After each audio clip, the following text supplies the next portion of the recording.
Welcome, everybody. I'm Cheryl Kagan, very proud to be the senator for Gaithersburg and Rockville, and deeply honored for the last 4 years to have chaired the Next Generation 911 Commission. This is our fourth and final meeting, and the goal today is going to be efficient, productive, constructive, respectful, and to wrap up significantly earlier than the agenda anticipated. I'd like to start by reminding you all kind of the Zoom etiquette that we use. First off, if you can please keep your camera on, assuming that you've got a camera, so that we can pretend that we're having a meeting in person. If you would also please make sure that your first name and last name, and then parentheses your affiliation, for those who might be watching the live stream on YouTube, so that they can know who it is that's participating and making such a big difference in public safety in Maryland. Everyone should have gotten 3 fabulous fancy pieces of paper mailed to them, green card, yellow card, and red card. We will be voting with those later. And I'm going to have more remarks in a bit, but Acting Secretary Russ Strickland very kindly took time from vacation to join us. And so he's going to offer some quick live remarks before he continues his drive, and probably won't have good cell service as he heads out to the beautiful western part of our country. So, Mr. Secretary of the Maryland Department of Emergency Management, Russ Strickland, so glad to have you here. Welcome. Thank you. Well, thank you very much, Senator Kagan. And from downtown Pipestone, where am I? Minnesota. Thank you for letting me have a few minutes with the commission. And share some thoughts, and really more than anything, a very, very hearty thank you for what you all have done. We are on vacation, so I appreciate the opportunity to speak right away up front. We're trying to avoid the heavy snow and stay a little bit more in the rainy area. So good preparedness activities here.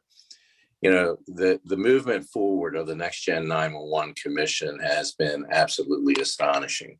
In the ultimate goal of moving the technology to the next level is not only phenomenal, but the areas that you all have dove into to really help the 911 call takers, the folks for that, our system has absolutely been phenomenal. And the fact that you did that during COVID. So, you know, you didn't miss a step. It's absolutely spectacular. So, Senator Kagan, to you for your leadership through all of this, to the other senators and delegates that have been involved with this all the way through, and to each and every member of the Next Gen 911 Commission, a very, very sincere thank you from all of us in the state of Maryland. And one accomplishment that brought us on board was the creation of the Maryland Department of Emergency Management. And I can't think of a much, much better way to handle 911 than to bring it in with the group that is really responsible for preparedness, readiness, and building resilience in the state of Maryland. And we're open arms to bringing the 911 board into the new department. It will be autonomous. It'll continue the work it has done in the past, but I do believe that collectively we can move forward and help build that type of resilience, a system that is a true first responder needs to have in a continual mode. You know, I often comment that, you know, 911 absolutely functions and must function well on what we call a bright sunny day. And that way we know for sure when we have a dark sky day that it's going to be there and capable of doing the alert and warning that we need for all of the factors at a time of crisis and or disaster. You know, folks have done an absolutely phenomenal job through this whole process. And to those of you who are either managing folks under the headsets or are actually under the headsets daily, you have my sincere thanks and support as we move forward to continue to build this program out. So I have to give a few kudos again back to Senator Kagan for sponsoring the legislation, and back to the MACO affiliate with the emergency managers. And at that time was led by Richard Brooks, now with Jack Markey, for taking the bold step forward to say, this is a way we need to go. I really, really thank all of you. And know, again, from the bottom of my heart, you have all of our support. And if there's anything you need at any time, you have my cell number. Many of you don't hesitate to call it anyway. Please call it, because we will address whatever concerns and issues you might have. But again, exciting times. Congratulations. Keep pushing forward and let me know what it is we need to do to continue to support the effort. So thank you. Thank you again for letting me go first too, so we could beat some rain and snow. Thank you, Mr. Secretary. I am so grateful for your partnership and all that we've done and all that we will do. Safe travels. Enjoy your well-earned vacation. Take care. Thanks. Bye-bye. Okay, so we are about to kick off. We're going to get to introductions and then into our program. And let's see, Ryan is going to share a screen. And we've got a brief funny thing to set the tone. I think none of you might have seen this before. I will warn you, it's a very catchy tune. Ryan, why don't you kick us off? I need screen sharing. I think Morgan was handling that. Or Molly?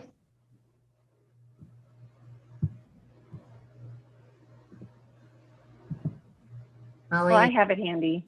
I have it Okay. handy, so I will Okay. share my screen. Okay.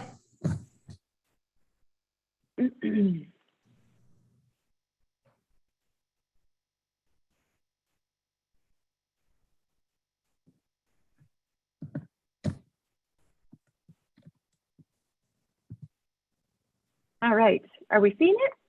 Oh, we're not. All right, why don't we No. do Okay. introductions if you can't pull it up now? Sorry. You have to pick the screen that you want to share.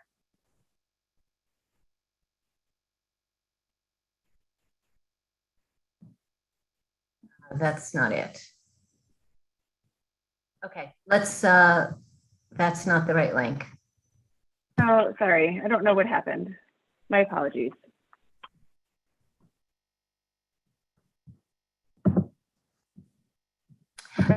Ryan, While you're figuring that out, Vice Chair, Molly, why don't you have the Vice Chair do some introductory remarks, and then we will go back to the video and you'll have it pulled up and ready to go.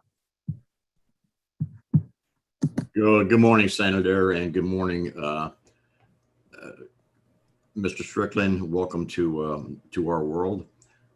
You've been involved with it for many, many years and now formally, and we really appreciate the engagement of the Maryland Department of Emergency Management. We call you Russ, and we do that not in any disrespect, but because we consider you a friend, a colleague. So we hope you and your family enjoy your time out west. A lot is going to be said today about 911, and some of it probably by myself, but I like my remarks to be a little bit different. And I want to flash back in my mind to 50 years ago. And 50 years ago in Washington, D.C., as a young firefighter, I responded to a fire at McDonald's restaurant. And McDonald's back then was a very, very young company. It was growing.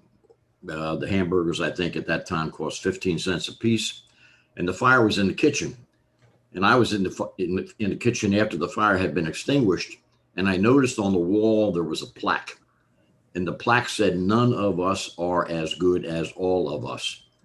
And that was a curious remark to me back then. And I didn't quite know the meaning. So I asked the manager, who by that time had shown up, and he said, that is the credo of the McDonald's company and the credo of its founder, Ray Kroc. That as he began this adventure that we call 911, and he called McDonald's, he realized that success could only be achieved with the involvement and the engagement of everyone, whether you cut the French fries in the back or whether you serve the French fries at the counter. So I think what we have done here in the last 4 years is a reflection of that credo. None of us are as good as all of us, but together we have pulled together And we have made success and achievements and accomplishments that I hope all of you are proud of, as I am.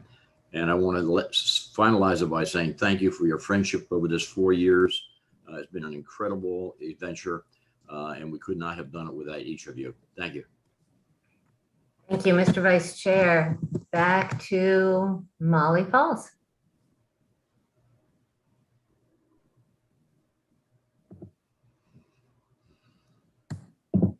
All right, you should see it now. We do. We Oh, just We're not sound. hearing it.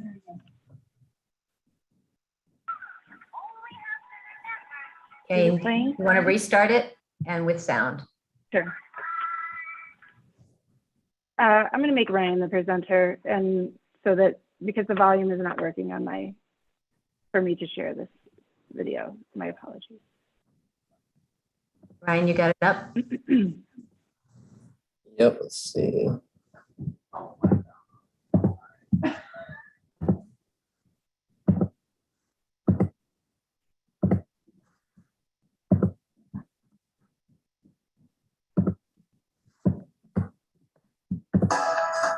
There's a very important Hey, number. Ryan, we're not seeing, you're not on the right screen. Type of an emergency.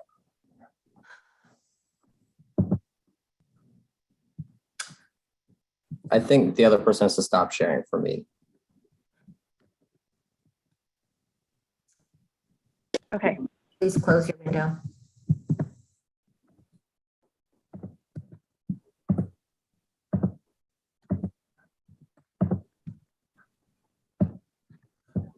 Ryan, if you can Is it just, working?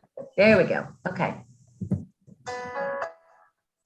There's a very important number we should all know when there's any type of an emergency. Like if there's a fire or somebody's hurt, you only have to remember these 3 numbers. 911, 911. Everybody should know 911. 911, 911. Everybody should know 911. There's a very special number, you can find it on your phone. It's the number you should dial if you find you're all alone. If someone's hurt or sick, that's an emergency, it's true. There'll be someone there to talk to who will know just what to do. 911, 911. Everybody should know 911. 911, 911. Everybody should know 911. Can you say it? 911. Can you shout it? 911. Can you whisper it? 911. Should you ever dial a number just to have some fun? No, never. Not 911. 911, 911. Everybody should know 911. 911, 911. Everybody should know 911. What if there's a fire? Call 911. What if somebody hurt themselves? Call 911. What if I'm bored and I feel like pressing some numbers on the phone? No, not a good idea. That's not what it's for. I knew that. I was just seeing if you knew that. Yeah, we knew that. Okay. 911, 911.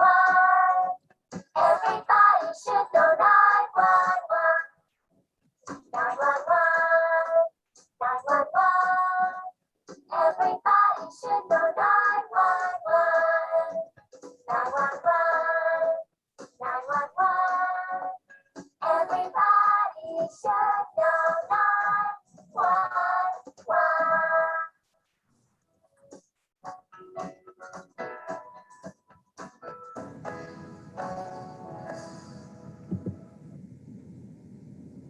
All right. So wanted to start with something whimsical, but obviously the issues related to 911 are literally life and death. I started off my journey on 911 when my friend and Rockville activist and constituent, Carl Henn, was struck by lightning during a freak thunderstorm and later died when 911 was overloaded. It's been the last 7 years of my life and last 4 years with you all. I want to honor the first responders. I went to the National Fallen Firefighters National Memorial Ceremony on behalf of the commission a week and a half ago, and it was so moving as 215 firefighters were remembered who had died in the last about year and a half, COVID or during fires. I want to get it started. I just want to remind folks, and I'm going to take off my my virtual background so that you can see what I hold up better. I am in Annapolis with my staff. This commission produced a wonderful report in 2018 that led to significant legislation being enacted. The following year, we did the second report with more legislation being enacted. And last December, November, December, we did a third report. In the coming weeks, we will finalize and release the fourth and final report for this commission. Let's do brief introductions with your name and your affiliation. I don't think we've got to do subcommittees now, but Molly, if you would put this on gallery view. And you've met me, you've met Steve Souter. So why don't we just go around the horn, and Molly, if you want to call on folks as you see them, and we'll do very quick introductions, and then let's get going with the business of the day. All right, absolutely. Let's start with Ryan Kirby. Everyone, Ryan Kirby, Senator Kagan's Chief of Staff, and I've been working with her on the last 3 years on this excellent legislation. So thank you. Okay, Tony Rose. Good morning, everyone. I'm Tony Rose from the Charles County, Maryland Department of Emergency Services. And we've met you, Mr. Souter. How about Josh Jack? Yes, Joshua Jack, Mission Critical Partners. Great. Randy Cunningham. Randy Cunningham with Harford County Emergency Services. I am the chair of the Technical and Cybersecurity Subcommittee. Kyra. Hi, Kyra Pulliam, Mission Critical Partners. Brian Ebling. Good morning, Brian Ebling, retired PSAP Director, Caroline County, Maryland. Also represent the Volunteer Fire Service on the 911 board. Thank you. Bardana. Hi, I'm Bardana Woods. I am representing Nina on this commission, and I'm a recent new hire part-time with Frederick County, Maryland's 911 Center, so I'm proud to say that too. Nice. Bardana, congratulations. And you know that I adore you, so I am going to use you as my excuse to remind people to try not to use acronyms. So Nina is the National Emergency yes. Association. Yes, And- sorry about that. No, quite all right. Thank you. Molly. Chief Brooks. Good morning. Thank you. Richard Brooks. I am the retired Director of Emergency Services in Cecil County, Maryland. Enjoying the word retirement, although it seems like the fire service has taken over my life where Senator Kagan leaves off. But I will return to retirement at the end of today and go back to doing that with the fire service. Tony Montani. Good morning. I'm Tony Montani with Verizon. I'm the director of our 911 engineering and operations teams. Jerry. Hi, I'm State Delegate Terry Hill, representing Baltimore County and Howard counties, and I sit on the Health and Government Operations Committee. Thank you. Sue Greentree. One meeting, yeah. Hi, Sue Greentree, and I sit on the Maryland 911 board, and I'm retired from Anne Arundel County, 35 years as a 911 specialist and other positions. Cecilia Warren. Good morning, Cecilia Warren, Maryland Department of Disabilities. I am a policy director in emergency preparedness and response. Thank you. Pat Roper. Yes, good morning. Scott Roper, Executive Director of the Maryland 911 Board. Senator Riley. Ed Riley, District 33, Anne Arundel County. Happy to carry Senator Kagan's papers all over Annapolis. Delegate Krebs. Thank you. I'm Susan Krebs from representing Carroll County. I've been on the commission since the very beginning. I serve on the Oversight and Accountability Subcommittee, and I also serve on the Health and Government Operations Committee where this legislation goes. Thank you. Yay. Bill Ferretti. Hi, Bill Ferretti, the retired director from Montgomery County, Maryland. Let's see, Tammy Price. Hi, I'm Tammy Price. I'm the chief of the Baltimore County 911 Center. Scott Brillman. Good morning, Scott Brillman from the City of Baltimore. I chair the Oversight and Accountability Subcommittee, and I sit on the 911 Board. If I can just give Scott a special shout out because A, he's on vacation in a lovely place, and B, I suspect he's there with his fiance, which I did not announce, but he is newly engaged, and we just all send our very, very best to you, Scott. Thank you, Senator.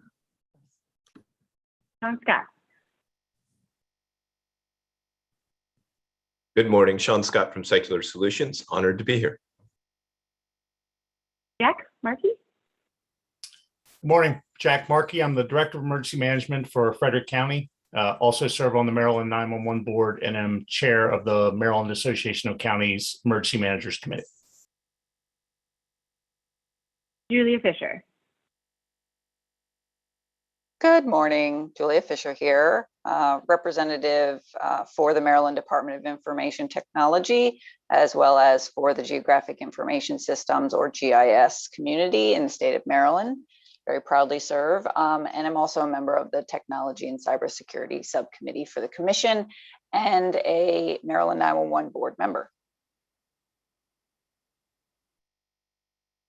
Anthony Myers. Yes, good morning, Anthony Myers. I am here representing the chairman of the Maryland Public Service Commission, Jason Stanek.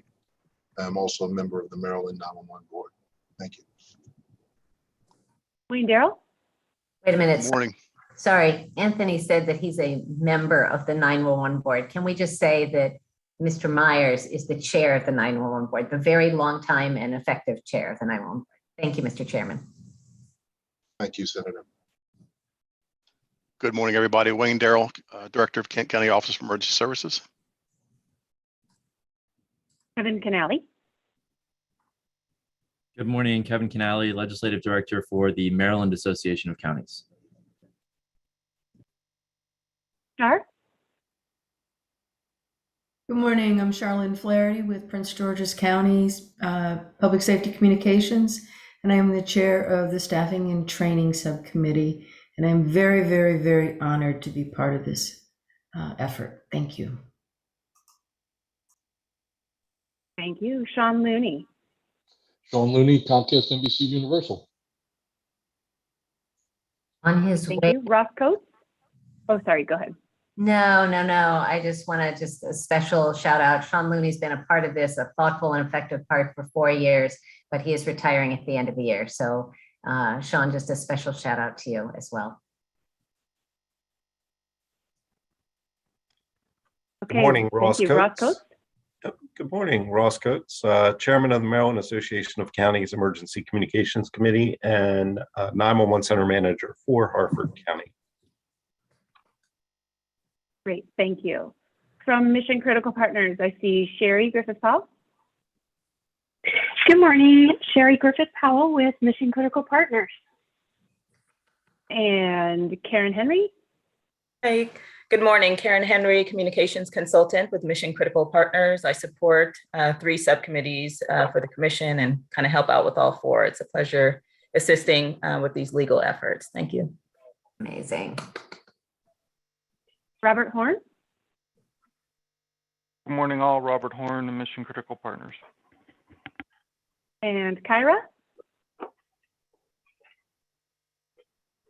You got me earlier, Kyra Foley on Mission Critical Partners. Oh, sorry.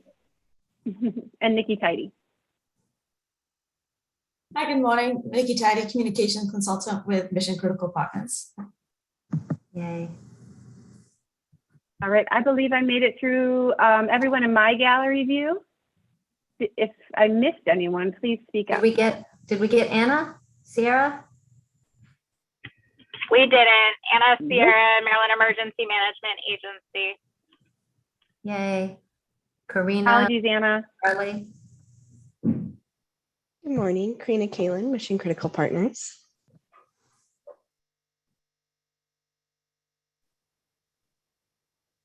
And me, this is Tracy German. I'm a floor supervisor in Frederick County.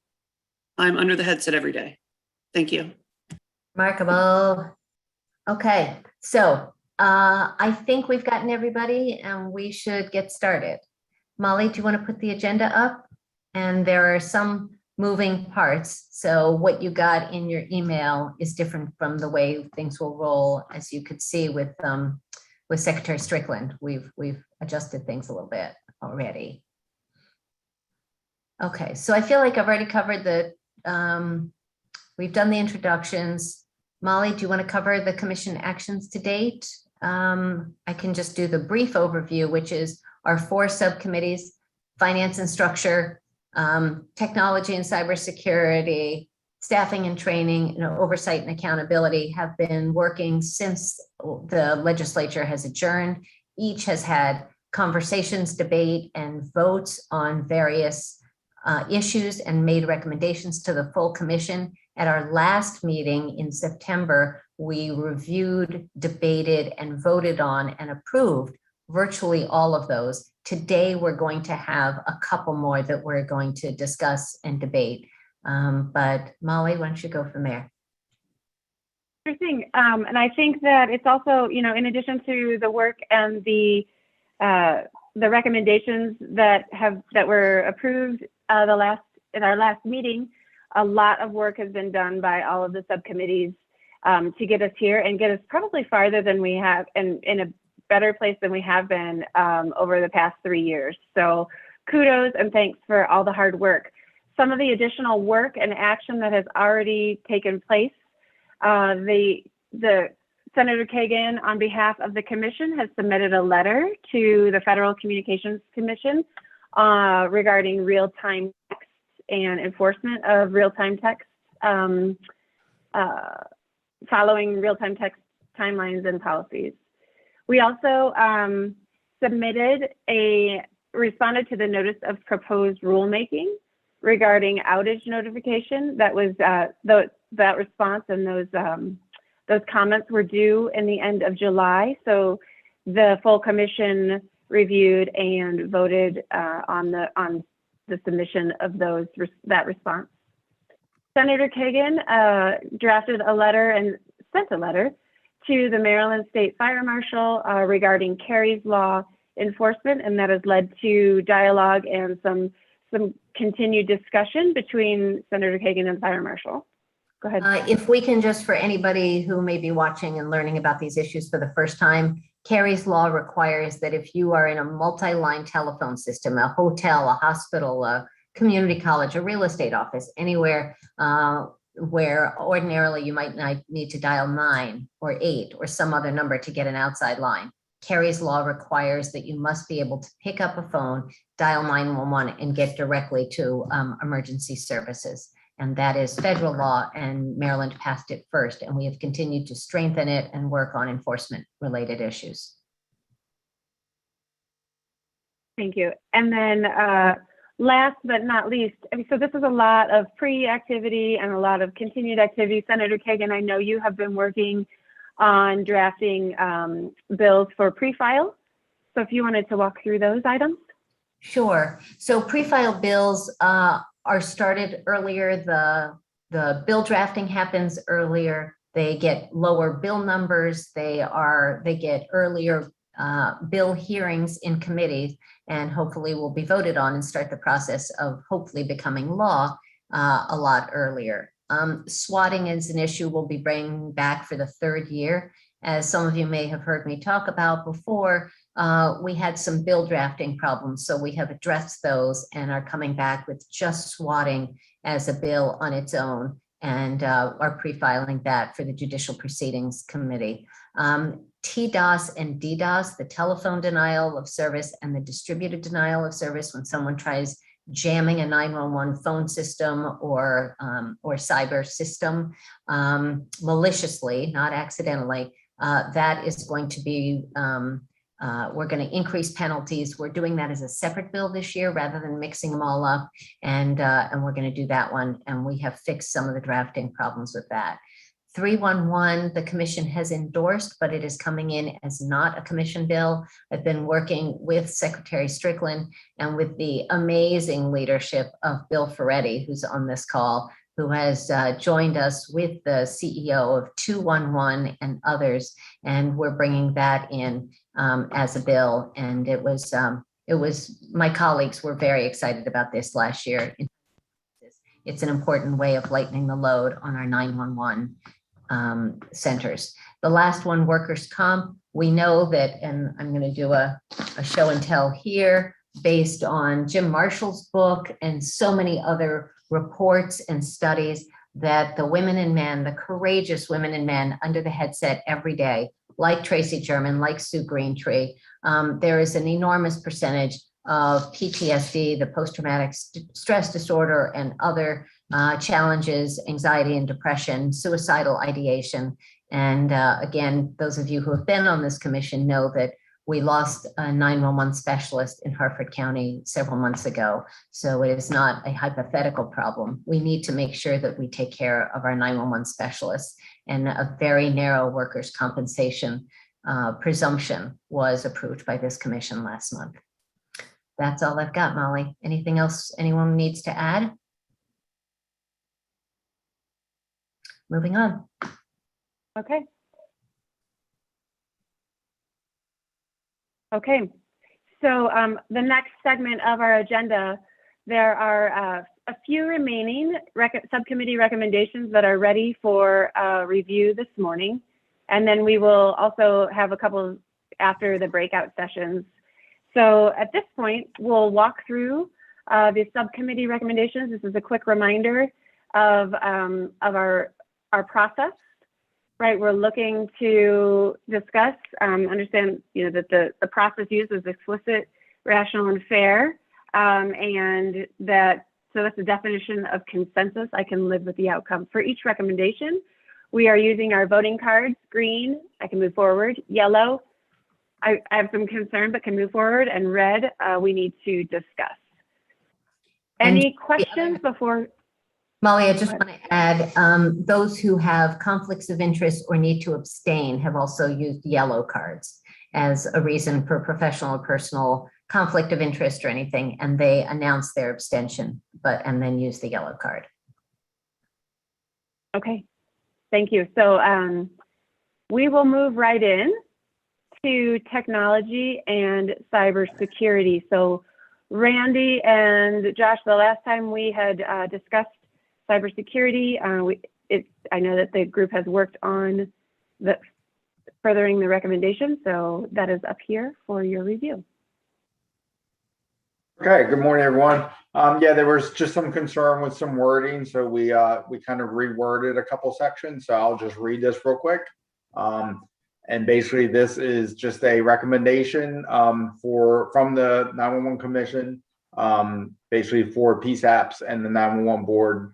For technology and cybersecurity compliance. And again, Randy, PSAPs, the public safety answering points, which are our 911 centers. Yes. So enhancing cybersecurity protection. With the increasing level of cybersecurity risk, it is crucial that each PSAP in Maryland comply with the 911 Board cybersecurity policy and report compliance status during their annual 911 Board inspection. If a PSAP does not demonstrate compliance, the 911 Board shall meet with the PSAP to develop an aggressive consensus remediation plan and implementation timeline. Failure to demonstrate compliance with the remediation plan may result in the 911 board deferring new non-cybersecurity requests from the 911 trust fund until cybersecurity remediation is complete. So I guess questions on that, if anyone has any comments, we can discuss.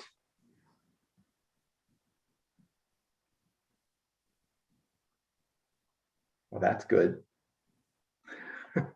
I move the vote. Okay. Okay, is there a second? I second. Okay, do we do the cards?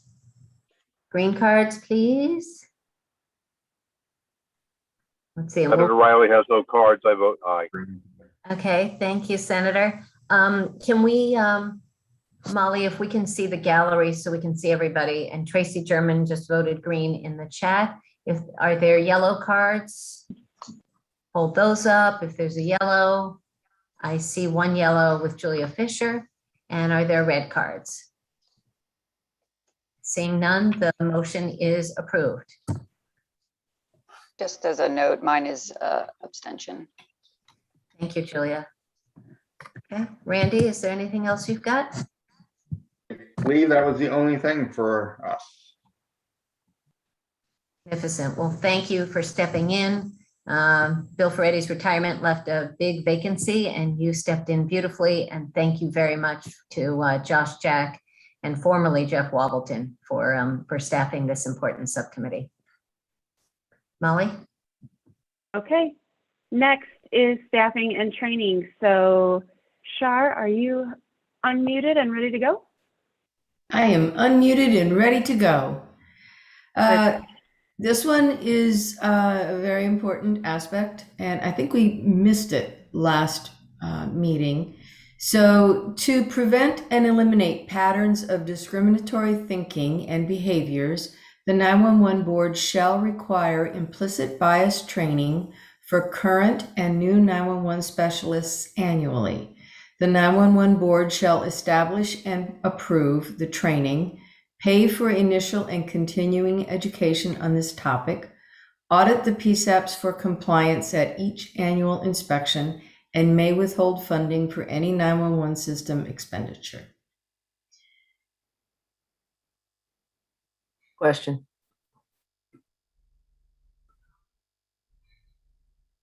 Delegate Hill? Yes. Clarification, that last part, and may withhold funding for any 911 system expenditure if what? For failure to comply.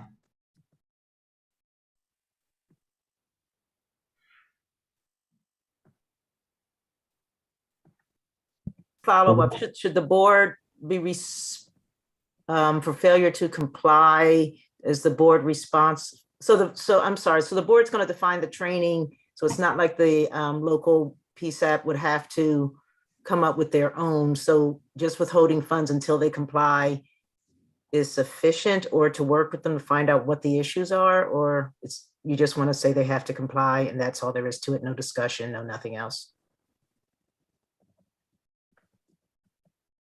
They would work with the, similar to the cybersecurity process, they would work with the PSAP to determine how to resolve the issue. However, with the establishment of the continuing education material, they would probably just review the process. So I guess the question would be, certainly may means that they don't have to, and that they have other tools available. The question would be, would it be better to say that PSAPs who are not in compliance may be subject to additional requirements or I don't know, punishment wouldn't be the word, restrictions or something, and may, which including but not limited to withholding of funds or something like that? Just a thought.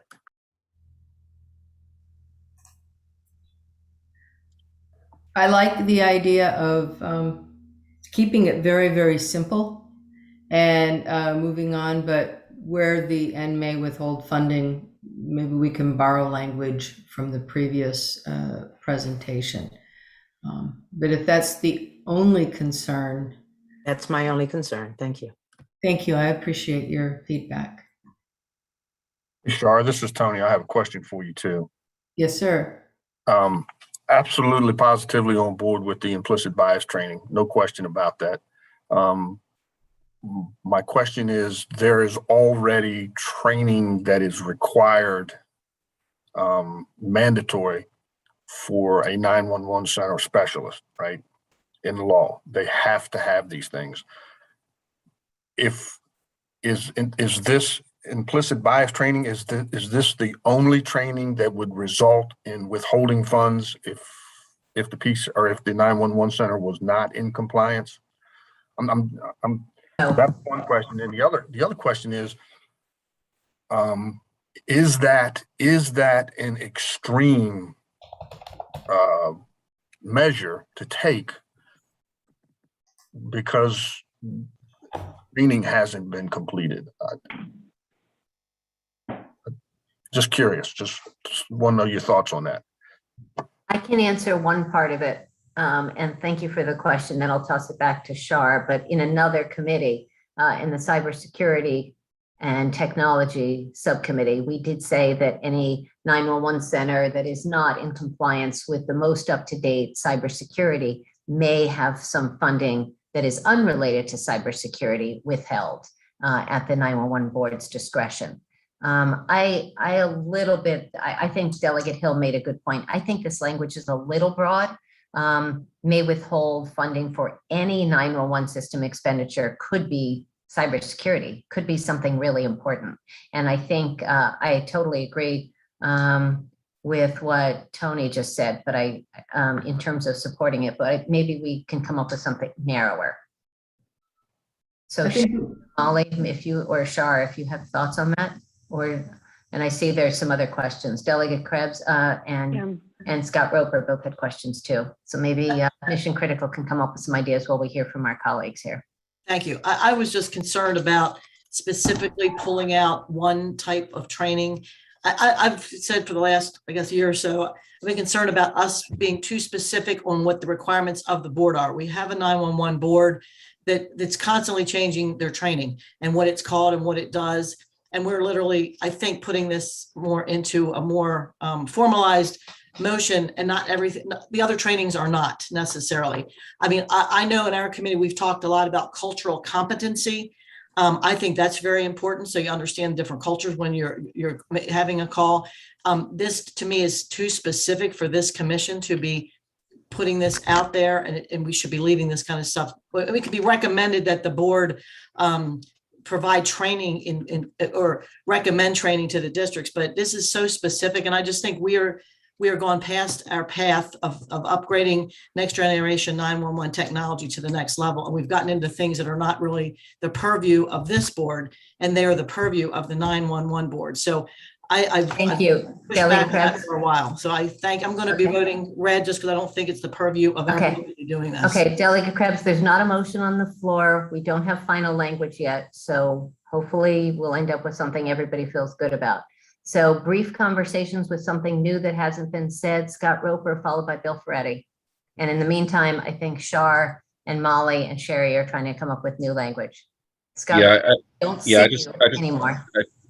Well, sorry, I can't help it. I just have three questions. So one is the board's this commission's requirement is to make a recommendation to the legislature, not the board. So where's this recommendation being made? Second, the language indicates that the board shall pay for the training, where the board can only pay for training based on the availability of funds in the 911 trust fund. And third is, how do we handle those counties that may already be doing implicit bias training for all of their employees? Thank you, Mr. Roper. Mr. Ferretti, and then Mr. Markey. I'm good. Mr. Roper asked one of my questions. Super. Mr. Markey. Mine had to go to, I think, a little bit of the prior comment. We are attempting to stomp out negative instead of promoting what we want. And I think that's always a challenge in public policy where we try to stamp out every error. I think the intent is we want to promote equality of service everywhere without regard to race, culture, creed, any of those things. And I think we're missing an opportunity to promote the positive versus trying to stamp out a singular negative with potential downside consequences for that. And I think that's going to be one of the issues with locals who may be promoting equality-based training. Is that the same as stomping out implicit bias? Will it be equivalent, and how do we judge that? Thank you, Jack. I think we've got two options here. Well, we've got 3 options, but the question is whether there's a simple modification that Shar would like to propose now, or whether you want your subcommittee to noodle on this over lunch breakout and come back to the full commission with something that is a consensus that addresses some of the comments that have been made. So Shar. Senator, respectfully, if I may just add just a brief comment as a board member, as a 911 board member, I'm a little concerned, in addition to some of the comments that have already been made, but I'm not sure what funding means. It's at this point, it would be an open-ended funding requirement. And as a board member, I would find it difficult to say that the board will fund something that we do not know the exact cost of at this point in time. So I just raise that as an additional concern. Thank you, Mr. Chairman. So in the chat, Sue Greentree suggested possible language, which is may be subject to funding sanctions, which dials it back some. So it would be up to the 911 board, but it would show the seriousness of the intent. What are the thoughts? Shar, do you have that, or do you have other language, or do you want to wait until after lunch? And then let's move forward. Let's wait till after lunch so that we can come up with something that everybody, we can just chew on the language and kind of narrowly define it. Okay, super, thank you. Are there, Madam Subcommittee Chair, are there other issues to report to this group? Molly, if so, maybe you could put those on the screen.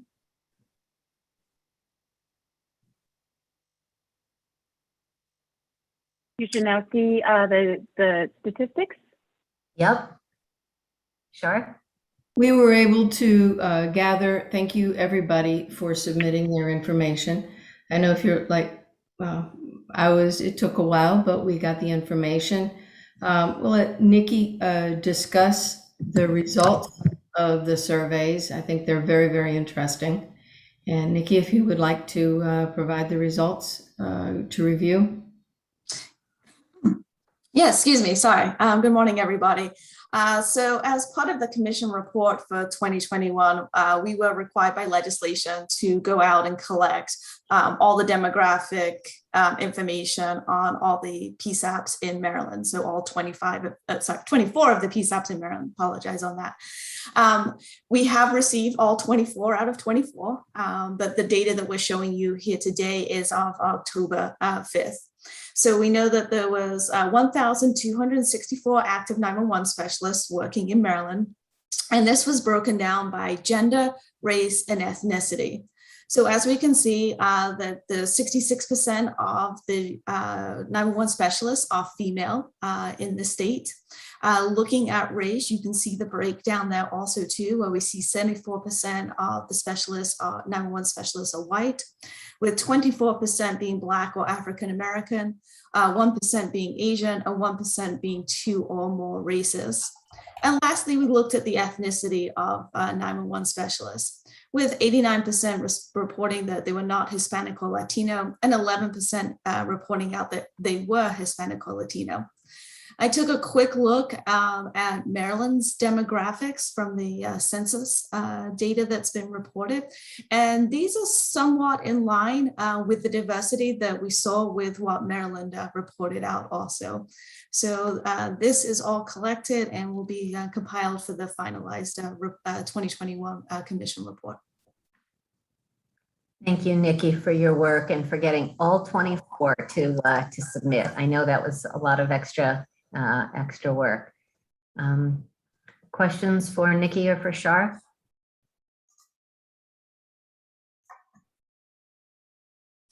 Okay, great work. Thank you. Next subcommittee. is the one that I chair, Finance and Structure.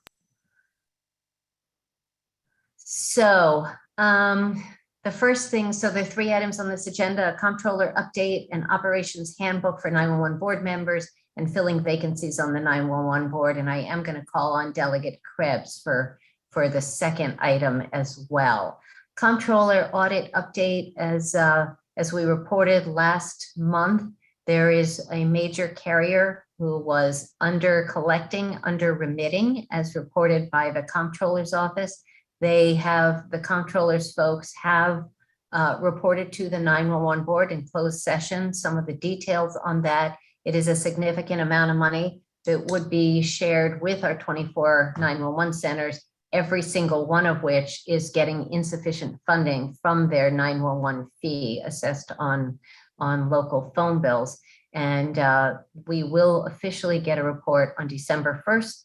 The comptroller, despite our asking and hoping, declined to share that information any earlier than December 1st. They are doing legal and fiscal work behind the scenes. And so we'll see what we learn in time for the legislative session, but it will be too late for this report.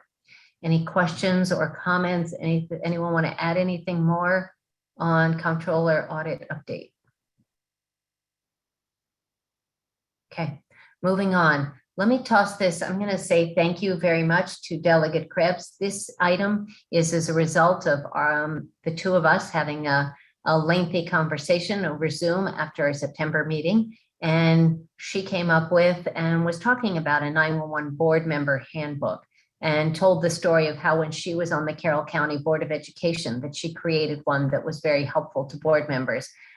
She and I and many others on this commission have reviewed the current version of the 911 board member handbook that is in use that Mr. Roper shared with us. And we had some additional thoughts. So Delegate Krebs, the floor is yours.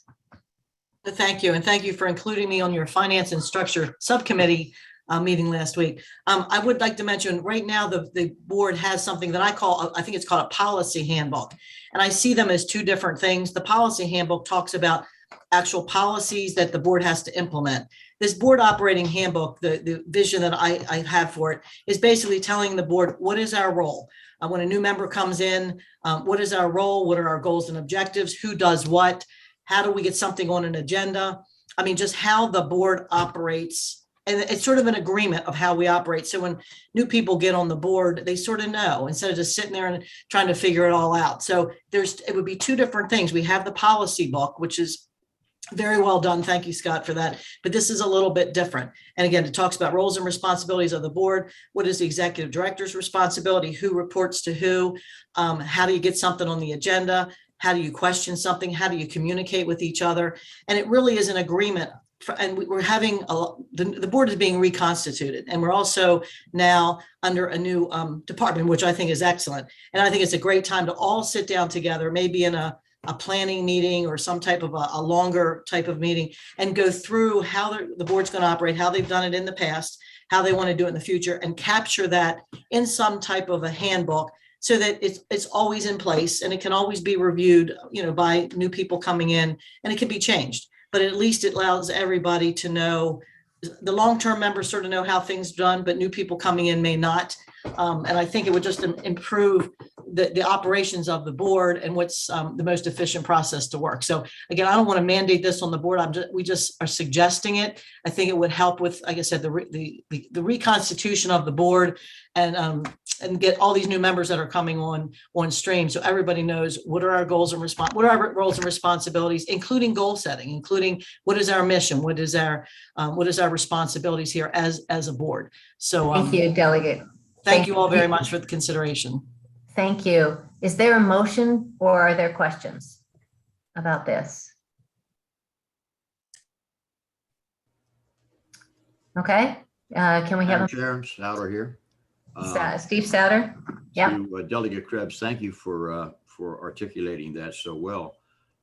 I've been on the board now for about 4 years, and I still remain one of the newer members. Mm-hmm. And at every meeting, I learn something new, and probably there pops into my head some questions that I didn't know.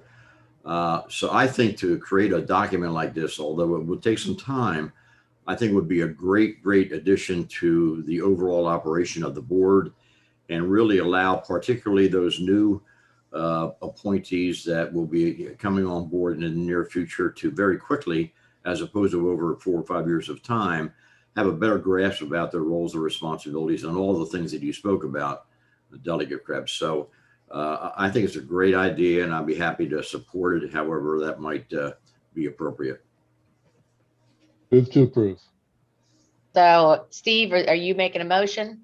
And then I will I'd make. be happy to do that. I don't want to articulate all of what I said again. I think you have the spirit of it. So if that's adequate, consider it a motion. Yeah.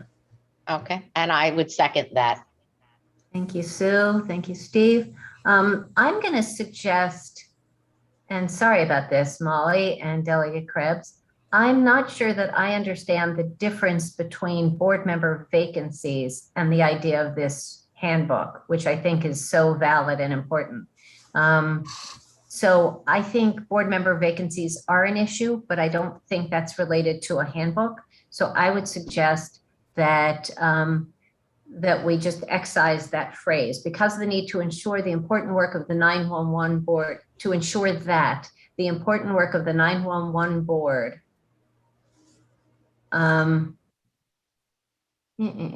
but I think we then go to help new members and just take out the is not impeded by vacancies. We'll need a little bit of a transition language, but I don't think it changes the gist, Delegate Krebs, of what you were talking about. No, I agree with you. And it also guides, it just guides even existing members in how the board's going to operate. So I agree with you on the vacancies. Okay, so if that's a friendly amendment, other questions or debate? We ready to vote? Okay, green cards, please. Senator Riley votes aye. Thank you, Senator. All right. Jack Markey turned his screen green. I love that. Oh, okay, by doing that. Are there yellow cards? Are there red cards? Okay, thank you very much. Thank you, Delegate Krebs, for your leadership on this. Next, Molly. And Tracy, we got your vote, and Shar, I see yours. Green. Green on board handbook from Tracy German. Thank you. Yes, and Shar Flaherty, green. Excellent. Moving on. And we'll wordsmith. It's just going to be, just tweaking that a smidge.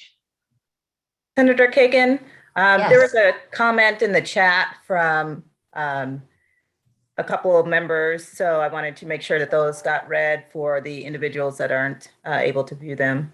Thank you, Karen. Appreciate it. So I read the votes, but Sean Looney posted, instead of a report, could we require a briefing by the 911 board or add it to the existing briefing to the appropriate committee? So Sean, is that related to the implicit bias, or is that to the 911 handbook that you're referencing? That is in reference to the implicit bias issue. Okay, thank you, Sean. So the subcommittee is going to take that on during the breakout. So Shar, if you and Molly and Sherry Karen, or whoever's going to be staffing today, can take that into account, take that into consideration. And then Scott Roper had a comment regarding the handbook. I agree with Scott Roper. So that would also be, wait a minute. Can you read? I'm not saying that. Just to be clear, my comment was about the reporting on implicit bias and staffing that could be included in the annual report, and not creating a separate report. I agree with you, Scott. Yep, I that's agree. fine. Yep, yeah. Okay. Okay, great. We So- will, It's on the we'll handbook. scrub those. Yeah, we'll scrub those comments in the breakout for Shar Perfect. and Nikki. Perfect. So you'll see that reported back briefly, just so everybody sees what it is that's going to be included in the report. Now we go to oversight and accountability. Mr. Brillman. All right, so we have a little bit more work to do with strengthening our outage notification. There's been a lot of emails and phone calls flying around in the past few weeks. Notification outages is not an easy solution. There's a lot of variables, a lot of different kind of outages, but we're not only discussing this, but statewide and nationally, this is one of the top topics in 911. But I just want to say, which is very important, that PSAPs have had a long-standing relationship with carriers for the past I don't know how many years, way before my time, and PSAPs constantly talk to carriers every day, multiple times a day, to troubleshoot, to talk to each other, to try to find callers. So it's important that I think that we maintain that relationship. And then in our breakout session, we'll be establishing a payment portal. We'll be talking about that in our breakout. Okay, so we are, let's see, Molly, let me toss to you. Okay, we are, oh, wait. Okay, hold on, that went fast. Okay, so the four subcommittees. Yes, are going to do breakouts. Oversight and accountability and finance and structure are going to meet together because there is some overlap. Molly, that hasn't changed, right? You're muted. No, that has not changed. Yeah, Correct. that will be Marvelous. they will meet together. Perfect. And then Shar, you're going to convene staffing and training to work on implicit bias and clarifying just the handbook, just tweak that little language so we can report that. And then tech and cyber, Randy, I think you guys are off the hook and you guys get a long lunch break. Am I incorrect in anything I just said there? I just have one request. Ms. Delegate Krebs, on the Finance and Structure Subcommittee, I know you're going to be talking about filling vacancies on the 911 board. May I just ask, while you're talking about this, when we bring it back, please bring up a screen that shows the vacancies so everyone on this commission can see where we need to fill these spots, because it's really urgent that we start thinking about it. And I just want everyone to know, hey, these are the spots that are open. So if you could just provide that when we come back, it would be helpful for the rest of the commission. Thank you. And let me just invite anyone who's watching and anyone on this commission to join either of those two breakouts. Again, staffing and training should be brief, and that's just on those two items. Tech and cyber is not meeting. So Randy and Bill Ferretti and Josh Jack and all you guys get a long lunch break. And then oversight and accountability and finance and structure, anyone is welcome to join. The subcommittees will not live stream. So if you would like to be included in that breakout, please message Molly Falls and she will move you into this. We're going to take a 10-minute break. It's 11:03. So let's say 11:15, the subcommittees will start and Molly will move you into your subcommittee unless you want to be moved somewhere else. And then Molly, can you just remind me, we're going to take, so if that's 11:15, we're taking an hour and then we reconvene as the full group at 12:15. Is that the plan? Yep, we will reconvene at 12:15 to review the breakout work and then work through the remainder of the agenda. Perfect. So it is my hope, and I didn't say this at the beginning, we had asked you to reserve 10 to 4. It's my hope that we adjourn significantly earlier than that, but I am going to ask you to please come back promptly by 1:15 so we can get started, deal with some of these pending recommendations and some other issues. And then we've got some next steps, a review of the recommendations and a few other things. So with that, the break begins and we'll see you in breakout in 10 minutes. Thank you. And I'll be monitoring chat. So I see a couple of people who have asked to join those breakout sessions.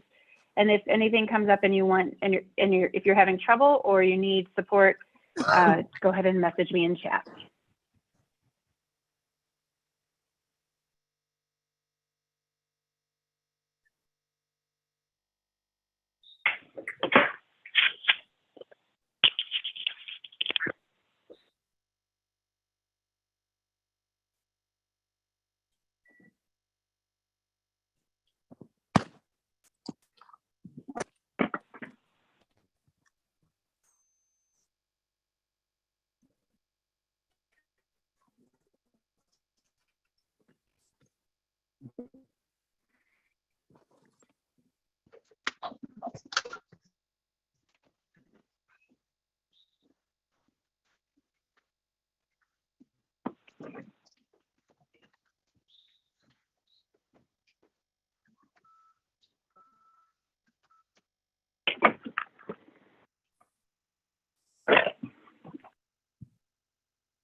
squeeze Nicole Hartman right into that role and run some routes.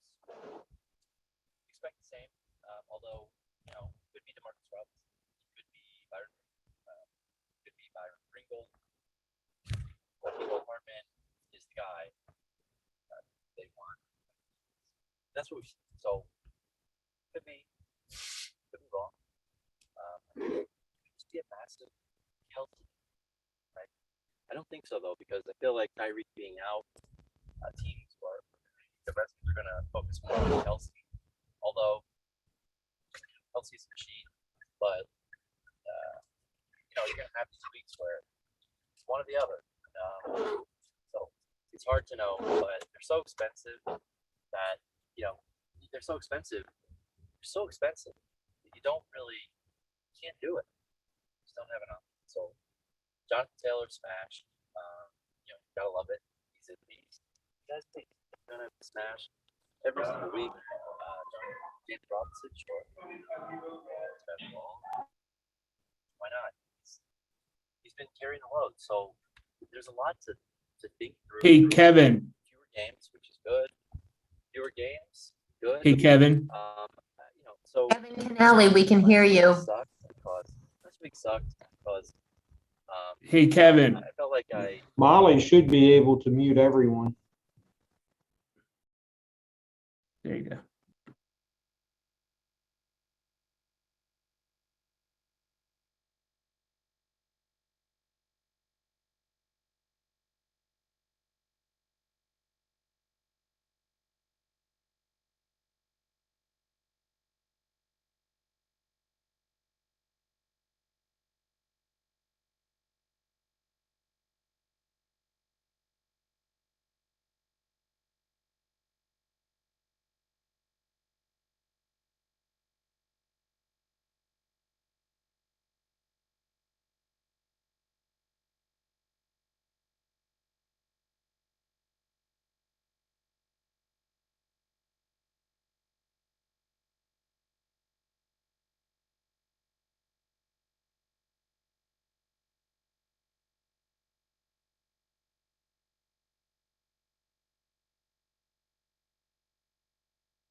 Karina, this is Kyra. If you can hear me, could you put me in the staffing and training room, please?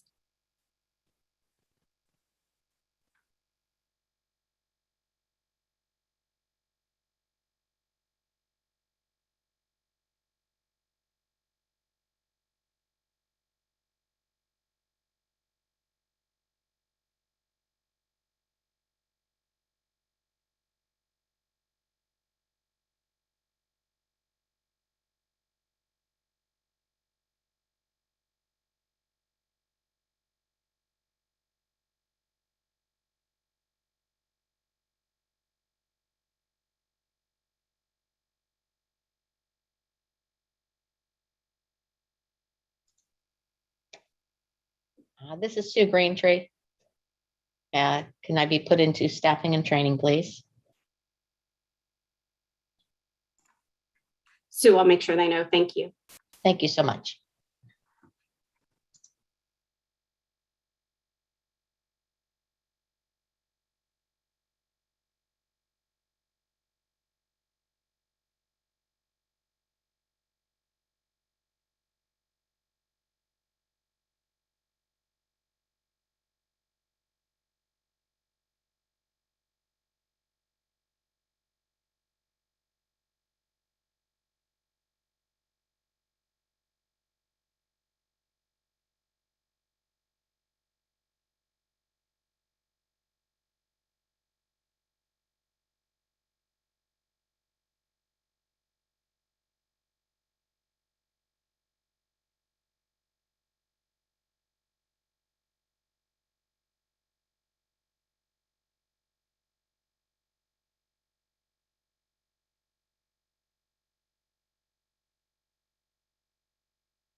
Okay.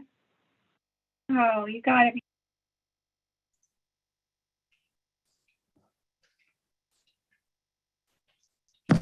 Brad. Sherry, I'm sorry. This is Sue Greentree. Are we reconvening now? I never did get into a committee. 12:15. 12:15 is the full commission. Sherry, can you put? Break out subcommittees. Yeah, I know. Yeah, I know they're having difficulty with the Yep. subcommittees. I never got put into staffing and training. All right, Sue, will you put a note in chat for Molly? Make sure you- Yeah, I mean, I put a couple notes in already and they said they're working on it. Yeah, this is Josh. They're working on it behind the scenes. Yeah, our subcommittee breakout session expired, so I think we're starting all over again. That's exactly what we had. Yeah.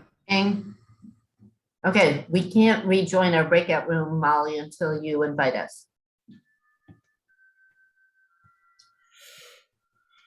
And please include Sue Greentree in staffing and training because she was not included.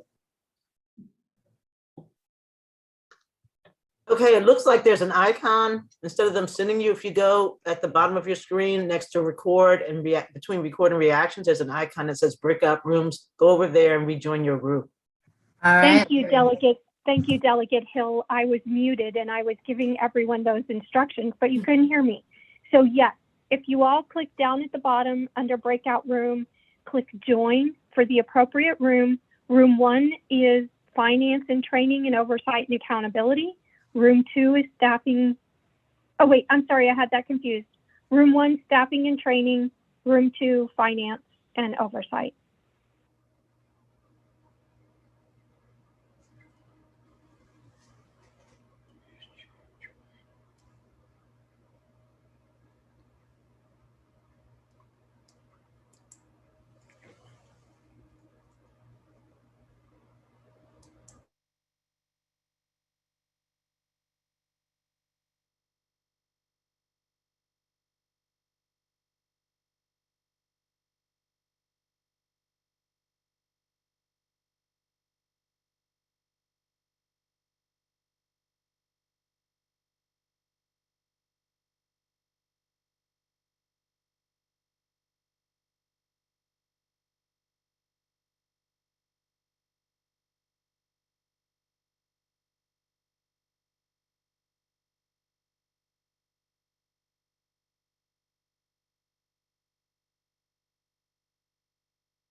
Okay, almost ready to get started again.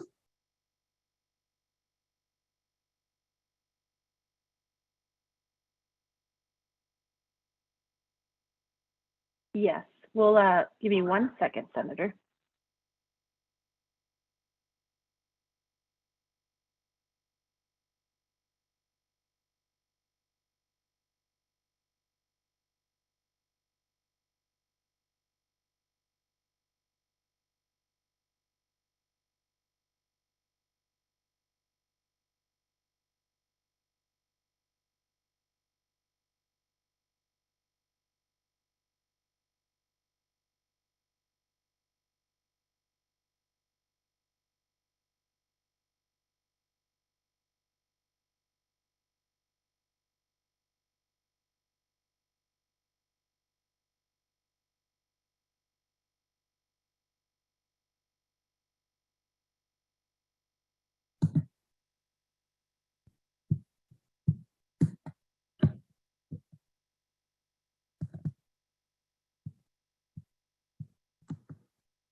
Senator, it looks like we have the majority of the participants back with us.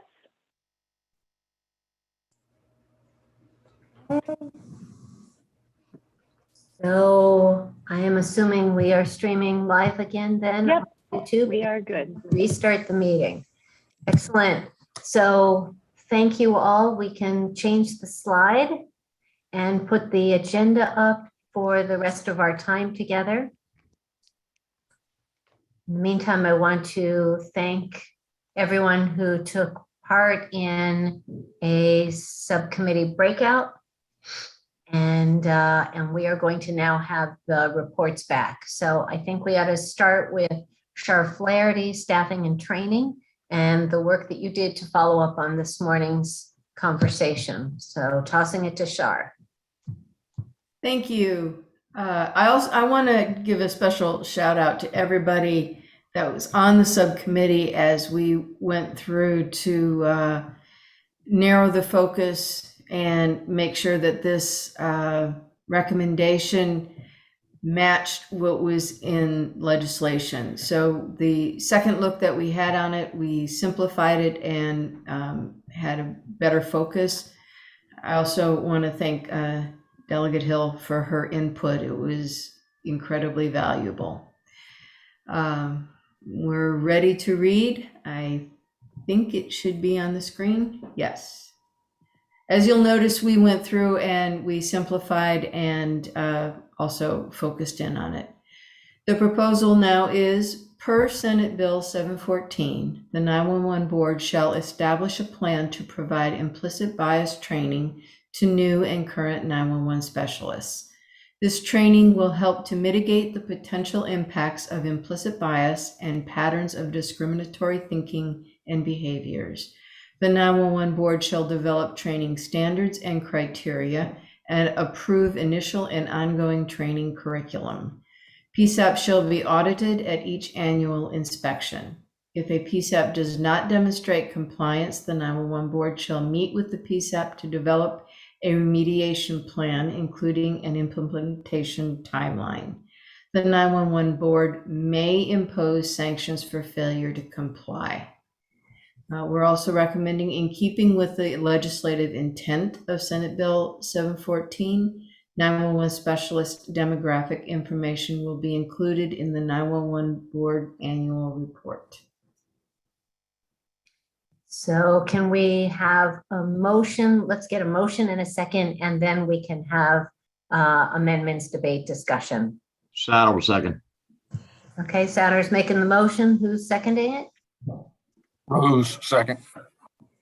Thank you, Tony. Okay, debate, discussion, amendments, suggested amendments. Senator, this is Anthony Myers. Just one quick note. Yes. Where it says that the 911 board shall meet with the PSAP. Perhaps there should be communicate or contact or what some other verb. How about work with? Work with, that works. Collaborate. Communicate. Steve to Brian Ebling if he's on the call. Brian? I'm here. Okay. I wanted to get his comments or thoughts since he chairs the board's training committee. Yes, I was part of the discussion in the breakout session, and I included some suggested language which was approved so that we are not developing the training, we are approving the training and the criteria. So I think we're in a good place from a 911 training committee standpoint. Thank you, Brian. Yes. I think Delegate Krebs has a comment. Delegate Krebs, yes, thank you, Char. Yeah, how does this recommendation differ from what was put into the law last year? The language of this versus, we already have it in law. What does this do additionally? So thank you for the question, and I will take the first hack at answering this. And I may toss it to you, Molly, or someone else. Implicit bias is new this year. We have spoken to 911 specialist training before, and that being confirmed during inspections, but this is new, and this was as a result of an amendment to our legislation. No, my question is what we're approving right now, this language. Yes. Why, if we have that already in, and that was added by the legislature, that was not a recommendation of this committee. But having said that, what does this language do different than what the original language that passed last year did? What's the purpose of having this additional language? So Shar, do you want to speak to that, or you want me to? I will just add my opinion and then you can add we thought it was important enough based on the legislation to clarify and reinforce how important this is. Senator, if you'd like to add to that. I think it also says not just that it shall happen, but that there shall be consequences, that it's going to be part of the inspection, and that there needs to be the remediation plan. I think that language is really strong. No, and again, I'm just going to say my personal view, no matter what the training is about, it's in there that we have to do it, but we're basically picking out this one piece and saying it's more important than all these other pieces. And I just think in legislation, in law, that we should not differentiate the training for the 911 operator of how they answer calls and what they do, to me, is really important. And so I just don't like the fact that we're legislating a certain type of training. And I agreed with Jack Markey, what he said originally. Counties handle this stuff differently. Our county does it in a positive way. And instead of to me, it's a negative. This is a negative way of doing it. But I just don't like the fact that it's already in the law, and now we're even adding to that, and we're elevating this over all of the other training specifically that I think is really important as well for the board to handle. So I think it's unnecessary. So there is other training that is mandated, including mental health. We did that. We've done that over the years. So this isn't unique. But that's very broad. That's a very broad subject. This is very specific. That's very broad of mental health. Okay. I mean, if we had the language that said that we will treat everyone equally, that's broad, and it wouldn't be exactly how to do it. But Ryan Kirby is pulling up language, and I think he can probably share screen momentarily with the language that was in last year's bill. It's in the chat, but why don't we, Molly, maybe you can share the language and Ryan can tell us exactly where that is. But in the meantime, Mr. Chairman. Myers. Yes, thank you. Thank you, Senator. Just briefly, I was just thinking about the term sanction. Previously, the language read that the board may withhold funding if county was in violation of the provision. Now it says sanction. I just want to make certain that we're still talking about simply withholding funding, because that's the only authority that the board currently enjoys, the only authority to impact the county that the board currently enjoys. We were referencing what is already in place rather than establishing something new and appearing to put into place something else. So it was an acknowledgement to the processes that were already in place that the board has. This is not the right, what's showing on the screen is not what we're talking about right now.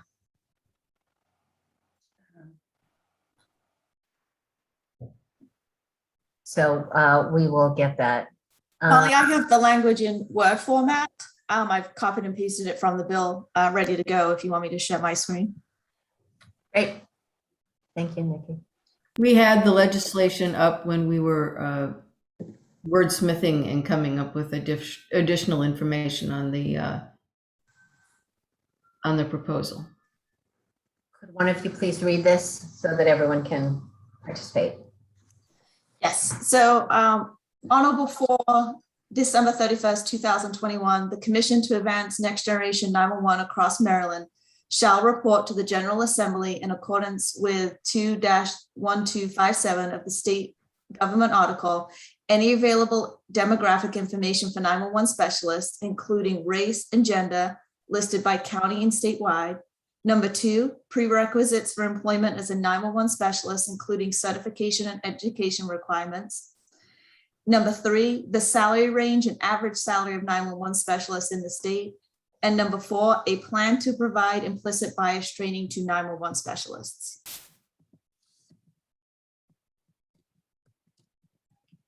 Okay, so everybody can see that this is not something that was mandated with details. So this is now putting some skin around this, the bones.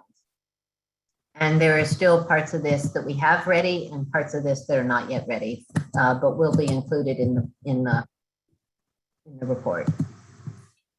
So there's a motion still on the table that has been moved and seconded. I have 2 small things that are more wordsmithy. Molly, if you could put up the proposed language, or Sherry, whoever is doing this now. If somebody could copy and paste this language into the chat, just in case we need this access to it. The bottom half, Nikki, if you can just save all of this. Yes, the whole paragraph. Okay, but if you could go back to the proposed language, please, that the subcommittee. Okay, great. Are you seeing that now? Okay. I am, thank you. So first off, per Senate Bill 714, we need the year because there's a Senate Bill 714 every year. So we do want to say of 2021. And second, I don't love the language of new and current because a new 911 specialist is also a current person. So we just need to just fine tune that a little bit. But I have no problems with the verbiage. I just want it to be a little clearer. I think incumbent could be replace current. I don't know, tenured and ongoing. I don't know. Mr. Roper? Yeah, so I hope everybody can hear me. I had to join by phone. Senate Bill 714 places the onus on the commission to make the recommendation. And that should be included somewhere in the first sentence, shouldn't it? Good call. So it's that the Next Gen 911 Commission shall make recommendations regarding implicit bias and share that. But we are tossing it back to the 911 board to implement.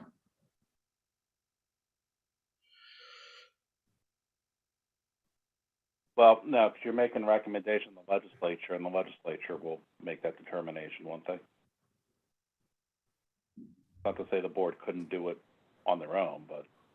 Is it your suggestion, Scott, that this be legislated and not board policy? Well, so the recommendation is supposed to be from the commission back to the legislature, right? Back to the language, which should be in the chat. If that works.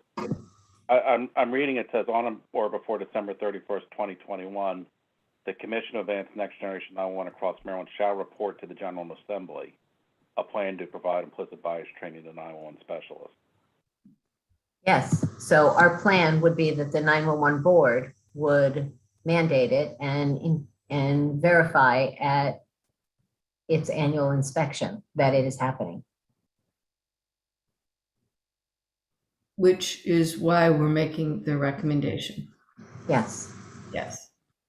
Okay, so as revised, I'm going to read this briefly. Per Senate Bill 714, 2021, the NG 911 Commission recommends that the 911 board, I think we can take out shall, just that recommends the 911 board establish a plan to provide implicit bias training to new and tenured 911 specialists. This training will help to mitigate the potential impacts of implicit bias and patterns of discriminatory thinking and behaviors. The 911 board shall develop training standards and criteria and approve initial and ongoing training curriculum. PSAPs shall be audited at each annual inspection.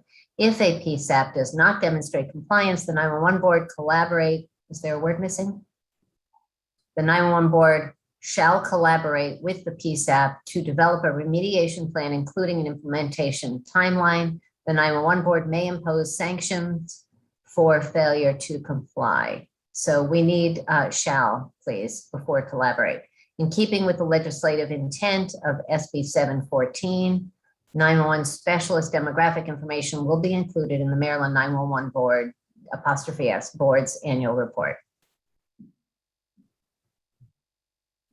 Okay, and we have a motion and a second. Are we ready to vote?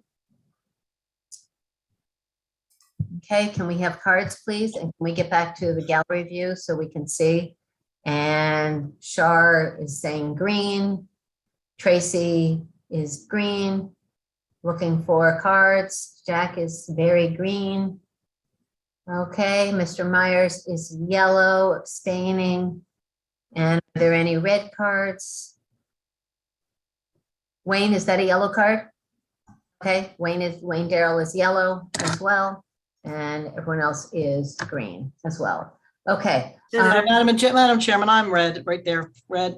And again, Okay. I'm just saying, I believe that it is up to the board. We're putting something in law that is very, very specific and it changes over time. And I don't think we should be that specific in law. At this point, it should be up to the board. We don't do that on any other kind of training.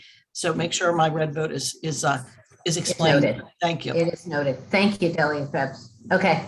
And Nikki Tidy has put the language into the chat if anyone wants to refer to it. Quick question, Senator, and I'm sorry, Yes, I should have done please. it before the vote. And I was part of the conversation and I really do like the language. The quick question is when we say demographic information, we were very specific about the information that you all reported on today with respect to gender, race, and ethnicity. And I'm wondering if the demographic information that we have in there is clear from the content of the report, or we need to be clarifying. Thank you, Delegate Hill. The report, the slide that we showed earlier with the pie charts will be shared in the report with the supporting data and some of the other information that was requested legislatively. Thank you for the question. Bill Ferretti had a comment, I think, but I didn't see your hand up. I apologize. Bill? You already took in a vote, so I don't think it matters, but if there is an opportunity to change the language at the very beginning in order to work better with last year's law, I just think if there was language in there that said that the commission is recommending that the responsibility for establishing a plan be moved or transferred or done by the board. So if you did that at the beginning, it would be a clear link from how you got from last year to this year. I believe that that is wordsmithing enough. I don't think that substantially changes intent. Does anyone have problems with Bill's concept as a wordsmith modification? Seeing none. Mr. Chairman, Chairman Myers, I don't know if your hand is up anew or is continued to be up. I think that's a continuation, Senator. Okay, then we can take that down for you. Great. Okay, next up, Molly. Thank you, Shar and subcommittee team. Thank you. Finance and structure. Okay, so let's see, can we do vacancies first? Sherry, if you could put up that screen, and then we'll get to this afterwards. Let's do it in the order that we did it, because that also flows better. So, so we're going to go to, finance and structure in partnership with oversight and accountability talked about several things, including the shocking number of vacancies, frankly, that are on the 911 board. So I want to say that publicly again here, because if anyone watching this either live or at another time is interested in serving on the 911 board, wants to apply for the 911 board, wants to get more information about the 911 board, we have a number of vacancies here. Some of these, there are candidates that have already applied and are pending for approval with the governor's appointment secretaries. Some we do not yet have. And there is a typo, Scott Roper, on your website. National Cap Deal region, we probably could get changed at some point. Further up. This is in our. I know, but that's where it is right now. So any case, so that typo, in any case, so we see there are a lot of vacancies, and if anyone has thoughts, it is roughly half the members of the board that are vacant, and that is not an appropriate way of doing the people's business. So, so we talked about that. Now, if you would go back, Molly, or Sherry, sorry, to, we talked about the chairmanship of the 911 board, and that board is reasonably unique among all boards and commissions. I've heard 7%, I've heard 10%, but it's a pretty small number, small percentage of the boards and commissions where the governor appoints the chair. Usually the board selects from among its own members, as we did for this commission, actually. The governor didn't pick me, you guys did. And for that, I am grateful most days. So we talked about that. We talked about two things. Mr. Myers said that he has been using a vice chair as a backup person in the rare event where he has needed to be absent, and that happened once last year. And so rather than, there was not a generally held sentiment that the governor should no longer be able to appoint. So we are not making any change to that, no change in as a recommendation, but we are going to propose to codify the position of vice chair and make it clear that that person will fill in the event of a short or longer term vacancy. And then the governor, if there were a longer term vacancy, then the governor would appoint the new person. But in the meantime, there would be smooth sailing and there would be someone acting. So the recommendation is the 911 Commission recommends that the position of vice chair be created and formalized in legislation. The 911 board will nominate and select the vice chair from among its members. The vice chair assumes the roles and responsibilities of the chair. And I don't like in their absence because that's pluralizing a singular, but that's the concept. Let's get a motion and then we can talk through the details. Saddle will move. Thank you, Mr. Vice Chair. Second. Mr. Looney, thank you. Conversation?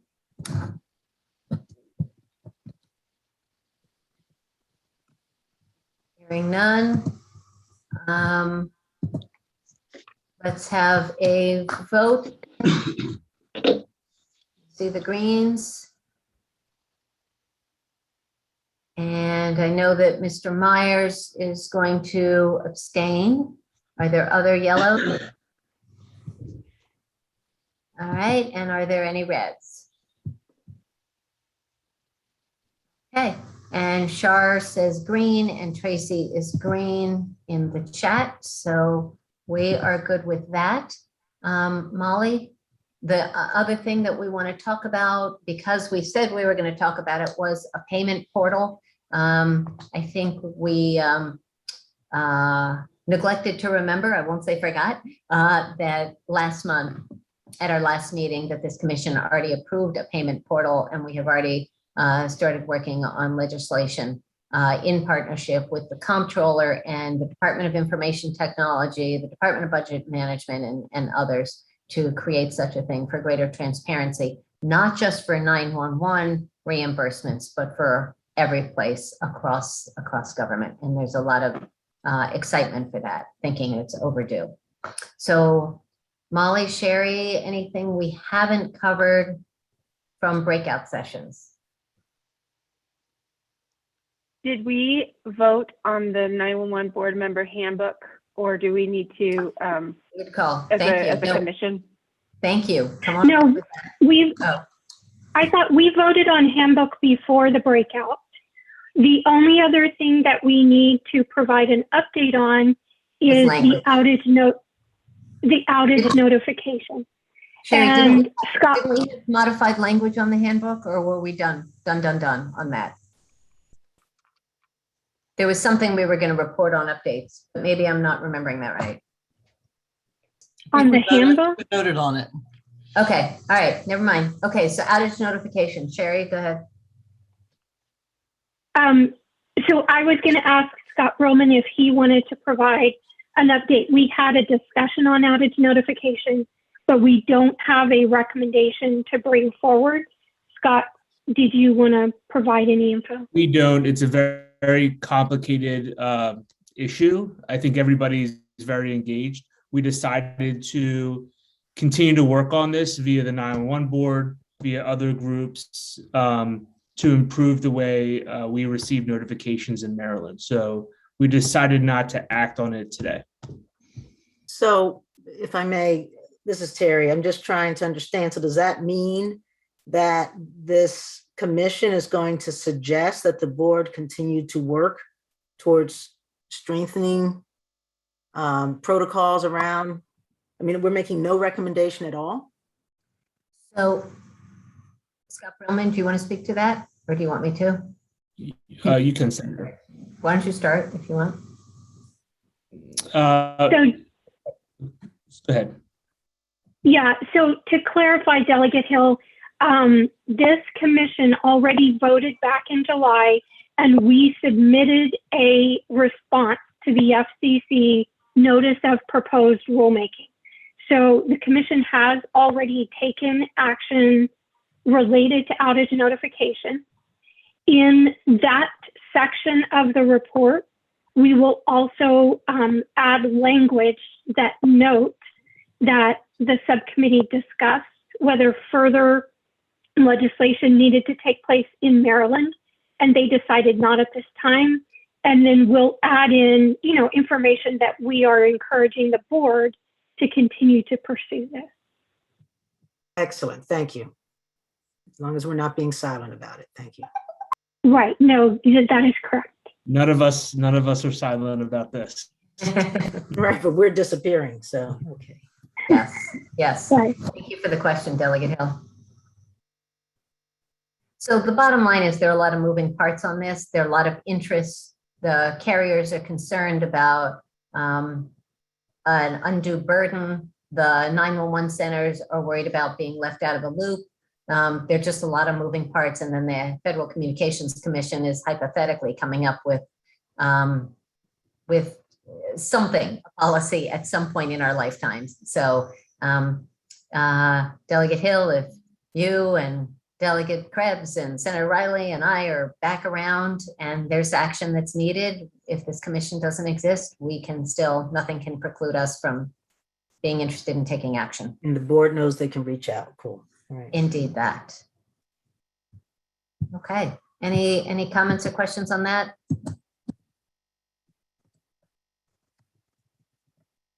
Jack? Was that Jack Markey? Okay. I do have one comment on notifications, and we never talked about the future, but with next gen and with IP and with better technology, notifications are going to be easier than in the past, phone calls and phone trees. So I think this conversation is going to get easier as we move on. Thank you. Okay. Molly, okay. All right. This is Um, roll here. Let me just give you a heads up before we start the roll of the honor roll here. So this final review of our recommendations, everything on this, plus the items that we have just voted on just now, will be incorporated into our fourth and final commission report that will have a beautiful cover and be distributed to legislators, the governor, the press, and others, and will include these and much more information, as well as a recap of our 4 years of work. So everything on here has been voted on, has already been approved. So Molly, go ahead. okay. I guess, Randy, do you want me to just review these, or Randy, let's have each subcommittee chair just quickly walk us through each of the recommendations as they stand. Sure. Do you want me to read it again or just explain what it is real quick? Or If Cecilia's still on the call, I think reading it quickly would be nice. And for anyone else who may be watching or listening and not able to hear, not able to see a screen. okay. So swatting bill updates, we're reintroducing the swatting bill, Senate Bill 101 from last year to address the need for greater penalties for the misuse of the 911 system.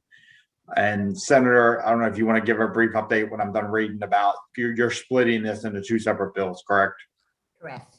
Yeah, so you can talk here real quick when I'm done. Misuse of the 911 system is detrimental to the reliability and availability of 911 and impacts a growing number of unsuspecting victims each year.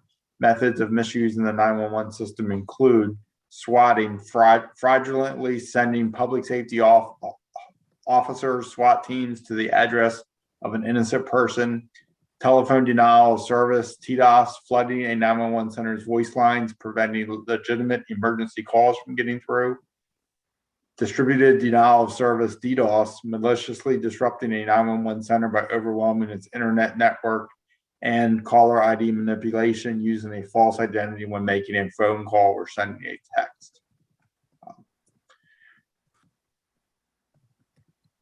And then Senator, if you want to kind of explain the splitting of this into two separate bills and the reasoning for that. Yeah, so thanks for that.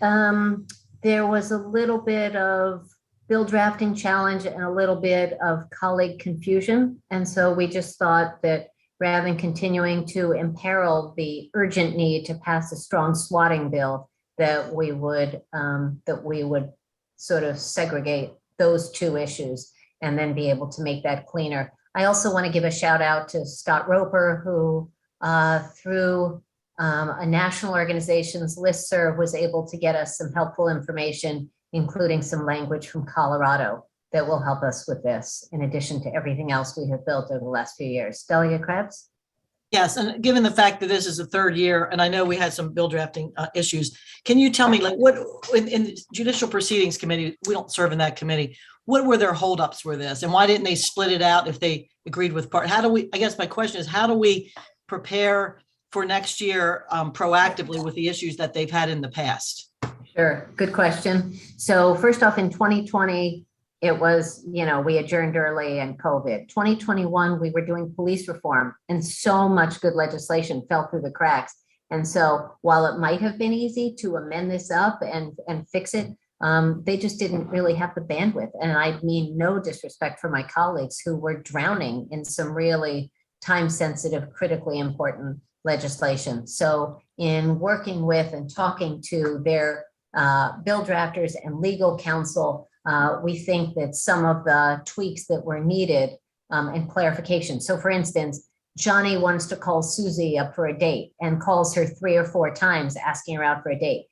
The way it was drafted, that could have been included in swatting or in TDOS or like, so we just needed to make sure that it was malicious, that it was to a 911 center, that it was not, the 92-year-old person who's lonely and calls 911 for companionship or for a basic need that isn't really a 911 factor. We just really needed to clean it up a little bit. So is the strategy this year going to be to put it in the Senate first and get it passed and bring it to the House? Is that the same strategy? I think that's a good strategy. Okay, I just want to see what was different from previous years. Thank you. Thank you, Delegate.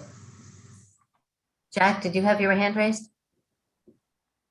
I did, just briefly to bring up that we're concerned about the false identity manipulation, and we may want that to be, broader than just caller ID. We are moving slowly out of the call and text world and into sessions that may involve video interpretation for different disabilities. So not focusing so much on a caller ID as the identity of the person making the attack is being falsified.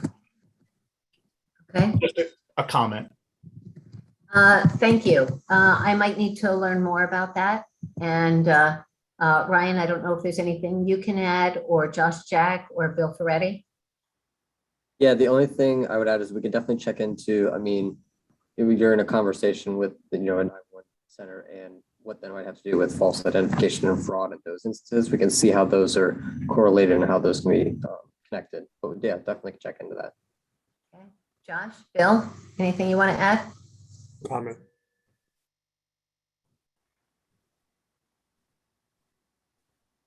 Hearing nothing? Okay. We will look into that. Thank you, Jack. Randy, back to you. I guess the next one there is remote call taking. So this came out of a need for remote call taking during COVID. It expanded into future of continuity operations, COOP plans, evacuations. So remote call taking, because situations where a PSAP evacuation or need for distributed staffing is a real possibility, e.g. COVID-19, system failure, et cetera, remote call taking, processing, and dispatching may be necessary as part of a PSAP's continuity of operations plan. Many considerations should be examined when planning for such an event, but the commission has identified the below list as priorities and recommends the Maryland 911 Board Emergency Communications Committee, ECC, and jurisdictions. And then dot points are advocate for the expansion of broadband infrastructure to underserved areas, to enable remote emergency support and consider 911 services as a critical priority in the expansion of broadband access in Maryland.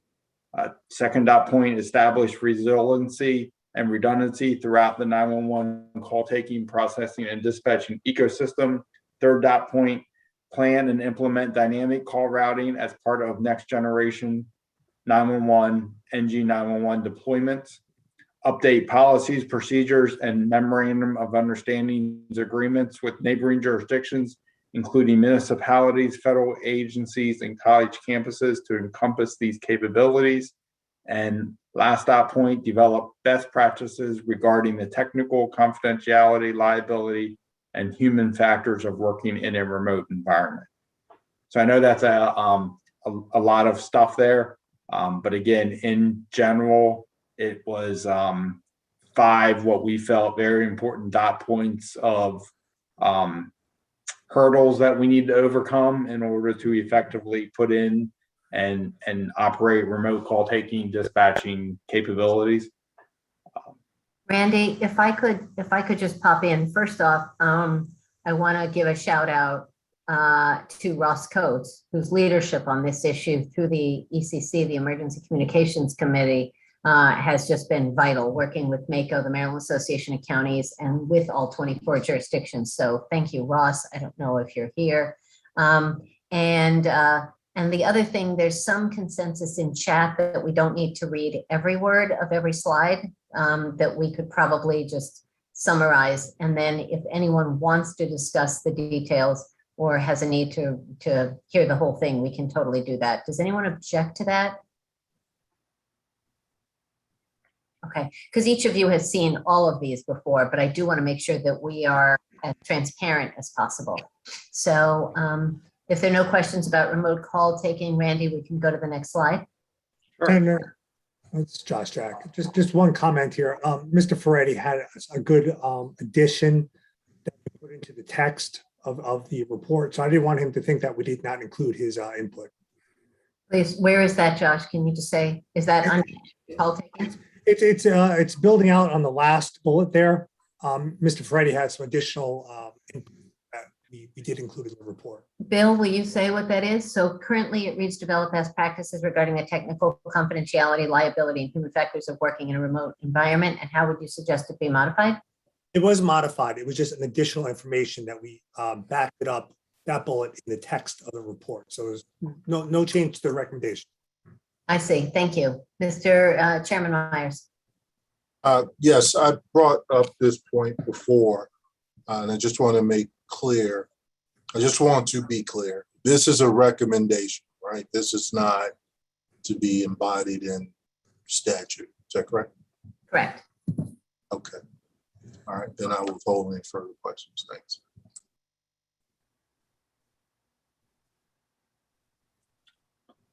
So the third recommendation is on Z-axis. Basically using the Z-axis, which is now provided by the cellular carriers, to assist and determine the location of a caller. That basically sums it up. This is new data that we are now getting from cellular providers. So this is basically a recommendation to continue absorbing that data and use it as possible in the future. You know, systems need to be able to digest that data and then process it and deliver it to the responders. And for anyone watching who doesn't know what a Z-axis is, XY is longitude, latitude, and Z is up in a, think of a high rise or a hotel or apartment building. Any questions or comments? If not, Yeah. Ham?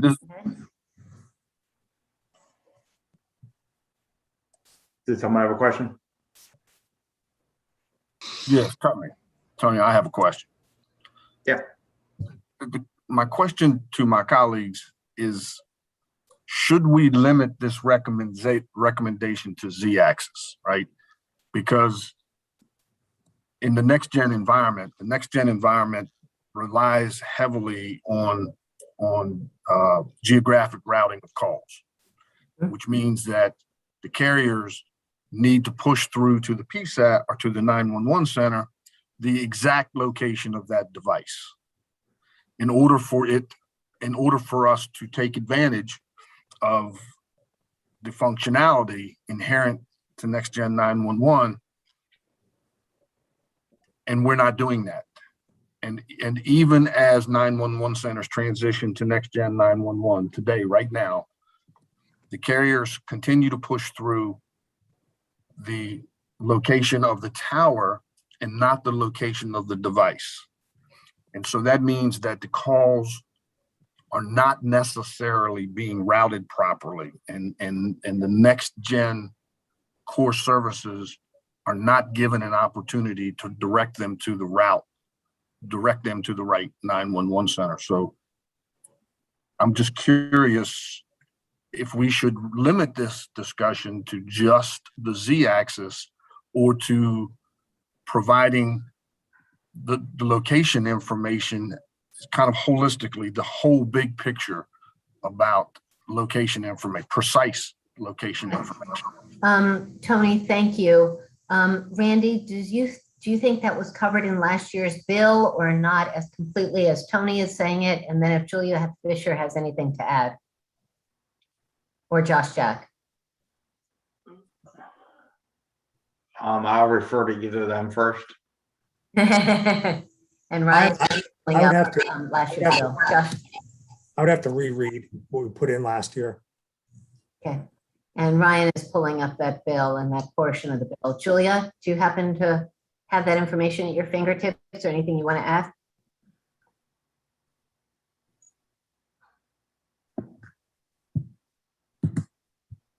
Julia, if you're speaking, I don't hear you. Okay, let's put a pin on that, Tony, but it has been noted. But I know that virtually every year we have talked about GIS and made sure that we are getting the most updated information in case. I think, Tony, this was more, to continue developing the systems to digest that Z axis, where today the systems are capable of digesting XY coordinates, lat longs. It's just, are we getting that data? I think, are we using that data correctly? Are we getting that data correctly, which is different from systems not even able to digest the Z axis. So Leah Fisher comes back on. I think she has fallen off. But if she comes back on, maybe we can revisit this in a little bit. If it's okay, Tony, can we move forward? Yes, that's fine. But your question and concern, duly noted. Thank you. Randy? Okay, not Randy. Sorry, Shar. That is it. The last one was cybersecurity, which we voted on earlier. Yep. Okay. And now we're at staffing and training. Shar? This, I don't think I need to read this whole thing out loud, but a summary, I think throughout the whole 4 years we've been working in this subcommittee, it was a top priority to have 911 specialists recognized as first responders. This recommendation reinforces that feeling and that need. It's crucial. The recommendation includes all of the certifications and work that 911 specialists do to place them in that category. Great. Next. This recommendation reinforces again the need for 911 specialist compensation. We had earlier on addressed that situation. This reinforces the need for compensation to be above minimum wage, which is, important.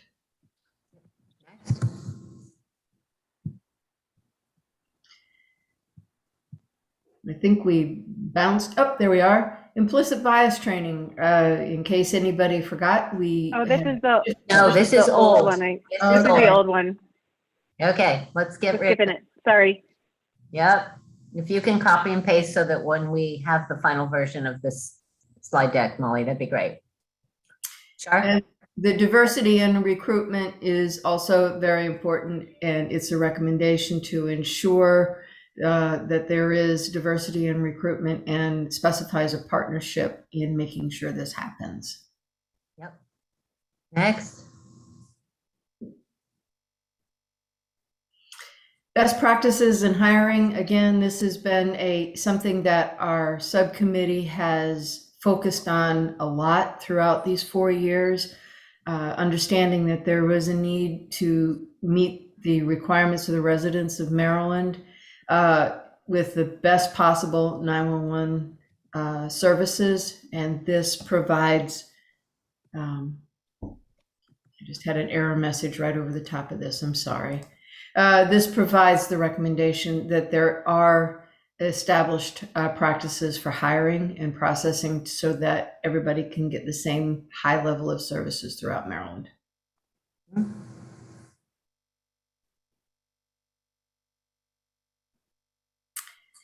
And again, something that we have worked on for the past 4 years is occupational wellness. And this one is near and dear to my heart because it was something I experienced within my staff. And it is now important to reinforce that confidentiality is crucial when requesting assistance for the occupational wellness assistance that every employee should have access to. So just to clarify, no barrier. No one has to ask permission from their boss to get mental health treatment, behavioral health treatment, or therapy. They can go straight to a counselor. Yes. Thank you, Shar. Next. All right. Thank you, Shar, for your leadership. And as you can see, they did a lot again this year. So thank you. Oversight and accountability, Captain Brillman. All right, I'm going to keep this at a very high level. So there was a need to update COMAR. So hold on, my phone is ringing. So COMAR contains outdated language. The commission recommends that the Maryland 911 board in the future make necessary updates with input from all interested parties. So that was our first recommendation. Okay. All right, FCC outage notification filings. And we've already sent this letter on behalf of the commission. On behalf of the Maryland 911 Commission, MCP filed comments with the Federal Communication Commission in response to the third notice of proposed rulemaking regarding 911 outage notifications.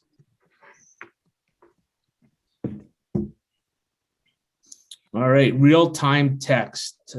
So we know this is a technology that is needed in all PSAPs. A letter was already drafted on behalf of the commission and sent to the FCC. Thank you to Cecilia for her help and coaching and leadership on that. And yes, thank you to last Cecilia. 4 years. Yeah. All right, Carey's Law, another very important law. The commission recommends that the 911 board, with support of the 911 stakeholders, develop an educational campaign that can be distributed via Maryland associations.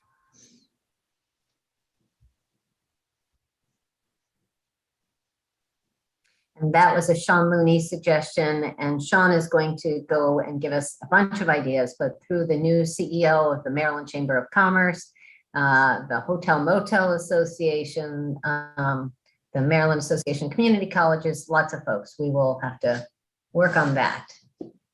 And can I remind everyone, Senator, that I'm only around until the end of December. So let's get this thing rolling, because I'm a champion of this idea, but I won't be around after the end of the year. So let's do it while I'm here.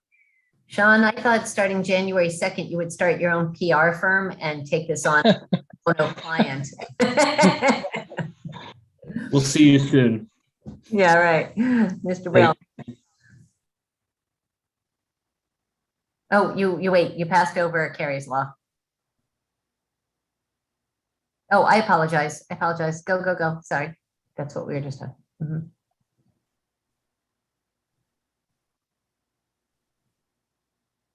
What data is needed to monitor the operational health and security of the NextGen 911 system and determine the best means to share centralized data, allowing for situational awareness. Next. I don't even know what that is or why that's important. Can you just do 2 more seconds on that, Scott, please? That isn't plain English to me. Determine the best means to share the centralized data, allowing for situational awareness. None of that is typical person speak. Do you want me to help you out, Scott? Okay, Scott's frozen. Yeah, I think Scott is frozen. So this is Sherry. Okay, thank you. So, Senator, we were discussing on the committee, there was a lot of debate about what type of data did we need? Did we need just call statistics? Did we also want to know about the health and security of the network itself? All types of data that are out there and available. And rather than have this commission detail what data needs to be collected at a state centralized level, and then who is it shared with and how? Like, do you distribute that data back out to the PSAPs? Does it only go to the 911 board? Does the MJOC need it as well, which is the Maryland Joint Operations Center? The commission has said that the 911 board should evaluate, as we transition Maryland to next generation 911, what type of data is needed to ensure the smooth access to 911, and then who needs access to that data. Yes, so I have no problem with the concept of this, and obviously we've already voted for it, so I'm not trying to be a troublemaker. In the report, without changing the implication of this statement, can we just put it in less jargon and more English? Because once I get past the commission recommends that there's a lot of jargon in there. So if we can just simplify that, I think that would be helpful for a colleague or a reporter or something trying to seek to understand what we're looking to do. Yeah. Yeah. Sorry, Scott. Perfect. Sherry covered it. Yes, she did. Always. She's awesome. Portal. All right. So payment portal, because of ongoing challenges with delayed payments to vendors and the lack of county visibility into the payment process, the commission recommends the creation of a procurement and payment portal with support from the comptroller, the Maryland Department of Emergency Management, MDEM, and Department of Information Technology. In addition to supporting Maryland's 24 911 centers, the procurement and payment portal will provide clarity to all departments and agencies using the comptroller's office for financial transactions. Okay, next.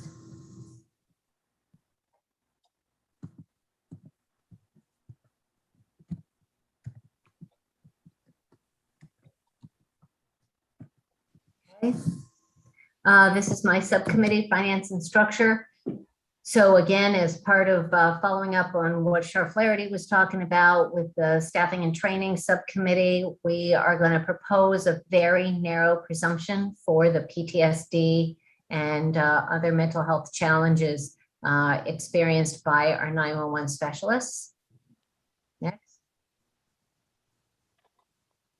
We are offering the 24 counties the opportunity to set their own their own portion of the 911 fee.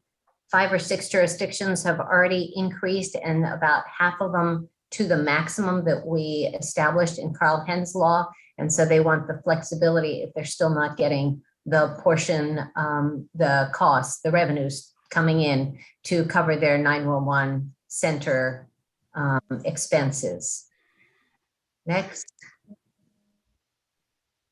The comptroller, we needed to put more demands, expectations, and reporting so that we can get the information for the 911 board so they know what they're looking at, and so the counties know where there's a shortfall and whether they need to consider looking at the portion of their fee. We do ask for quarterly reports for a few years and then just on request.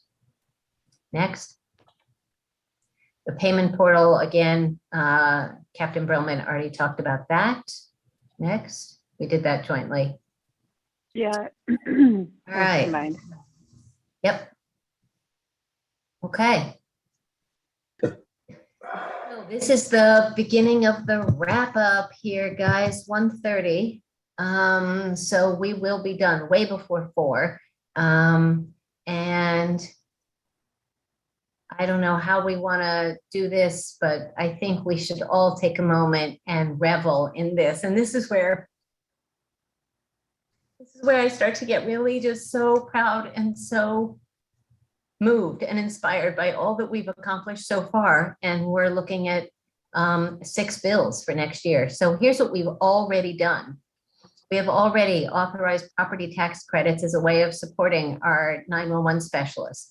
We adjusted the 911 fee in 3 different ways, including closing the funding loophole. I'm just going to confirm for your appointment tomorrow. Could Randy be? Yeah. We recognized our 911 specialists by renaming them and in a bunch of different ways. We made sure that not one dime could be taken from 911 funds to be used for any other purposes. We created some privacy from our public information, from victim privacy information. The staffing shortages continue to be a challenge. We expanded and modified the population, the membership on the 911 board, addressed our cybersecurity protections, and always focused on our geographic information system so that people in trouble can be found. The occupational health and mental health for our 911 specialists has been a preeminent focus of this commission. And a really big deal that just became law on October 1st, we also made the board, the 911 board, as an autonomous entity within the Maryland Department of Emergency Management, elevating MEMA to a cabinet level from MEMA to the Maryland Department of Emergency Management, and move the 911 board. And they are both in much better, more powerful and location. And I think that's going to be beneficial for all Marylanders and for both of those entities. So I think we can really revel in everything that we've already done.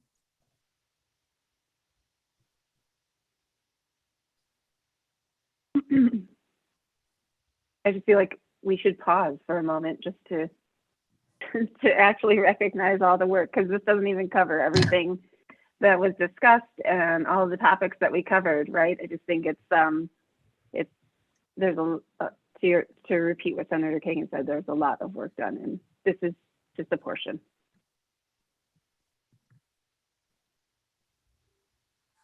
Would you like me to talk about report timelines now just for a minute and then back to the business? So this is our year 4 report. And so far the subcommittees have already drafted quite a bit of language. So thank you for your input. And thus far, if you have additional input, there's still time for your subcommittees to get your feedback over to the MCP, to Sherry and Josh, Nikki. So if you have any additional feedback, send that along. We will be taking that information and compiling the full report, Mission Critical Partners will, with expectations of the full report draft being completed no later than the end of this month. So, so then you all should expect to see it in early November. We are on, assuming no surprises, I think we are in a good place to have this finished before the Thanksgiving holiday, so that we are not, I mean, we're just moving at an easier pace than we have in the past. So I'm hopeful that it stays that way and we stay on track for pre-Thanksgiving completion. So I would expect way pre-Thanksgiving to see the report, the draft in November. So that will be distributed for feedback and comments prior to finalization. So be on the lookout. Questions or comments? Okay, so so Ryan Kirby, my chief of staff, and before I finish that sentence, I have to give a shout out to Abby Snyder, my legislative and communications director, who is more behind the scenes, and not all of you have gotten to know her, but she's extraordinary. And so she's been monitoring and supporting and helping and doing throughout this meeting, but also throughout the last year and a half. So I just want to say her name because we haven't acknowledged her yet. And now I want to toss it to Ryan Kirby, my chief of staff for the last 3 years, who has been such a wonderful partner in all things Next Gen, and has been on many of the subcommittee meetings. And I came up with the idea a couple of weeks ago about having a PowerPoint to celebrate you all and all of us and all that we've done. And a friend of mine, I put the word out looking for the right music, and I just want to thank in advance my friends David Roth and Glenn Rathbell, who recommended the most perfect song. And so we've got just a 4 or 5 minute video to capture all of you all and all of the love and respect that I feel for you. So Ryan, Molly, if you can start that. And Ryan, if you can make that, there we go. Okay, enjoy.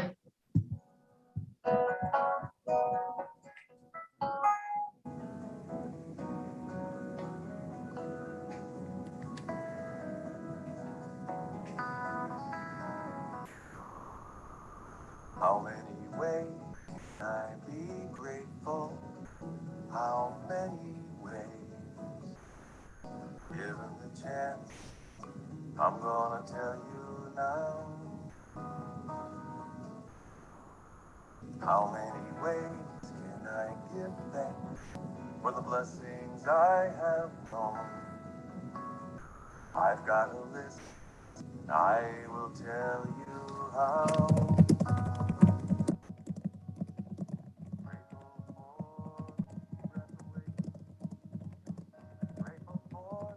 Step I take, grateful that I'm here to play my part. Grateful for the morning sun, grateful when the day is done, grateful that I have you in my heart.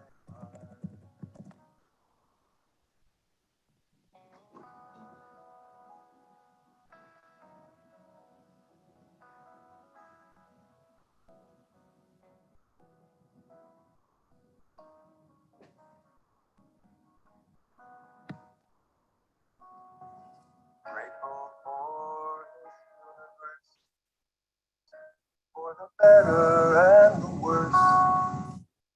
Grateful that this world keeps spinning round. Grateful for my memory, grateful for my hopes and dreams, grateful for the blessings I have found.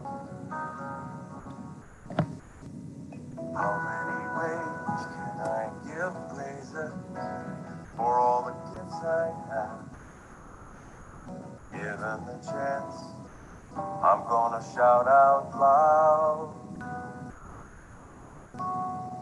Grateful for each breath awake, grateful for each step I take, grateful that I'm here to play my part.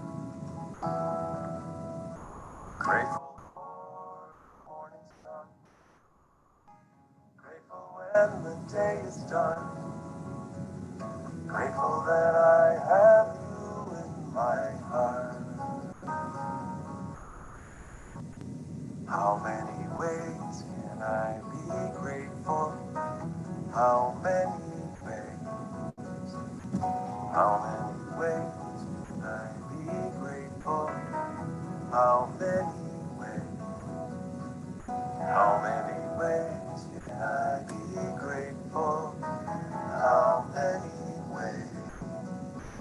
How many ways can I be grateful? How many ways? I'm grateful. How many ways can I be grateful? How many ways? I'm grateful. How many ways can I be grateful? How many ways? I'm grateful. How many ways can I be grateful? How many ways? I'm grateful. How many ways can I be grateful? How many ways? I'm grateful. How many ways can I be grateful? How many ways? I'm grateful. How many ways can I be grateful? How many ways? I'm grateful. How many ways can I be grateful? How many ways? I'm grateful. How many ways can I be grateful? How many ways? I'm grateful now.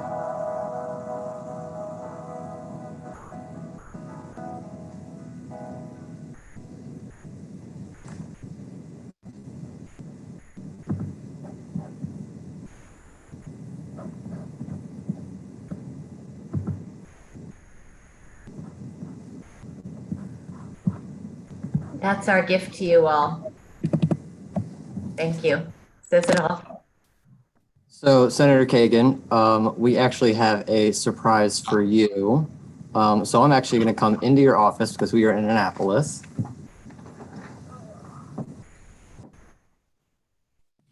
Something that'll make me cry or not make me cry?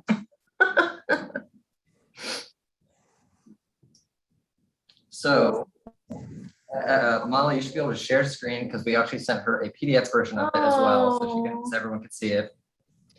But it is a plaque recognizing Senator Kagan's visionary leadership and with deep appreciation for your unwavering service and dedication to modernizing Maryland's 911 system as chair of Maryland's Next Generation 911 Commission. So beautiful. Thank you. Of course. Thank you all.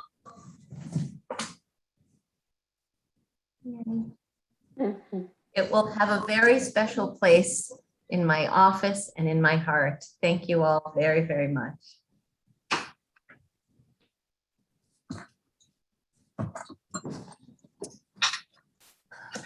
Does anybody want to say anything? We're going to wrap up. I don't know, Molly, if there's more that we should do, but my instinct is to toss it to Vice Chair Souter and anyone else who wants to say anything, and then we'll wrap up, call it a day. And let me just say one thing. We are not done. This is our last meeting. We have a crap load of edits and we have bills to pass. And so I'm going to need you guys to come to Annapolis to testify, to talk to your legislators and to stay engaged. So Brooks, Freddie, this whole retirement thing, Looney, yeah, not happening, not quite yet. We're going to need you a little bit more. Yeah. So, Senator Steve here. I'm taking a deep breath because this is a very, very important moment in all of our lives. For 4 years, we have worked together. We have become friends. We have debated. We have argued. We've come to an agreement most of the time. But most of all, we have, in my opinion, come to know you as a person of immense talent, of immense passion, of immense skill, and we just come to love you. You're a friend. Yes, this commission will fold, but our friendship will endure. And to each of my fellow commissioners, I think I'm speaking on your behalf. And I want to thank you collectively for all that you have given to this labor of love.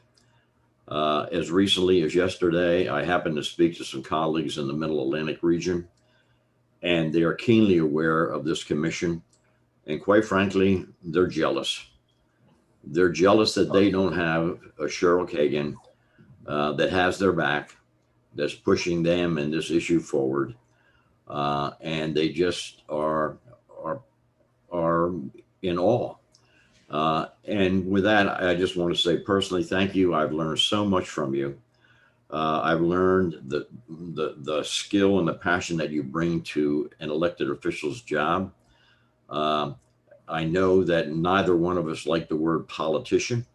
You are an elected official and you represent your district and you represent this commission in ways that are just beyond words.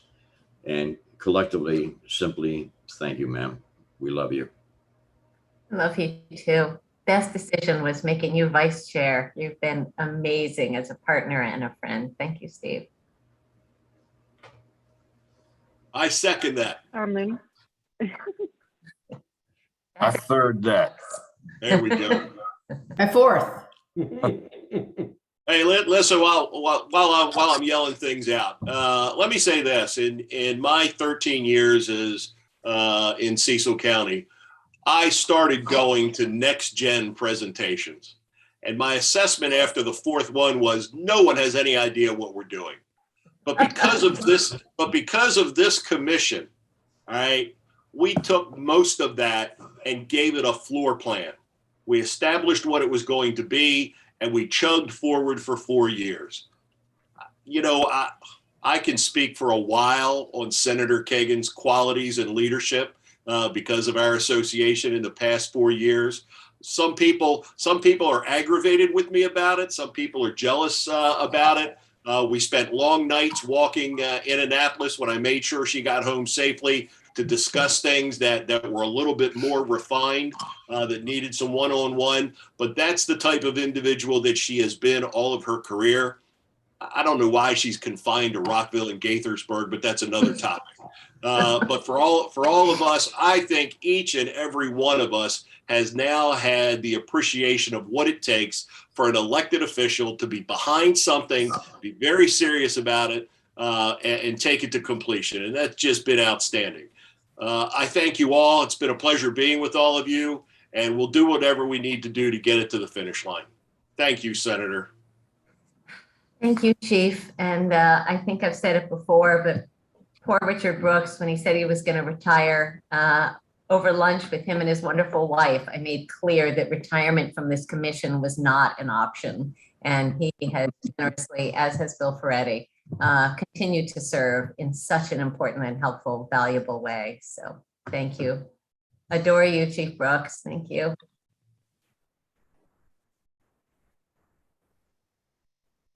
Kevin Canali, I think it looks like you may have something to say. I do. I'm inspired by Richard and what he just said, and I think Senator Kagan's qualities. I mean, you could go all day on this meeting and we couldn't get through them all, and that's not kissing her ass. That's true. But I think what this has taught everybody is the importance of for such an important issue like this one that's going to and is saving lives. You have to bring everybody to the table, and everybody has to have their input heard. And reasonable minds can disagree. And I think we went into it understanding that. And Senator Kagan, you've not only reached across the aisle in Annapolis, but you've reached and found different perspectives. And I think you've seen your own perspectives perhaps change on some things. And it's through the diversity of this group, through bringing all of the right minds to the table, the work that this commission has done. I mean, it really is impressive. And it's something that I'm going to cherish for a long, long time. And all of us can look back at the work that this commission has done and be very, very proud. So thank you, Senator, for leading this effort. It would never have gotten off the ground without you. And we love you. And, you know, honestly, it's been a real pleasure working with you, and your fervency for this issue is second to none.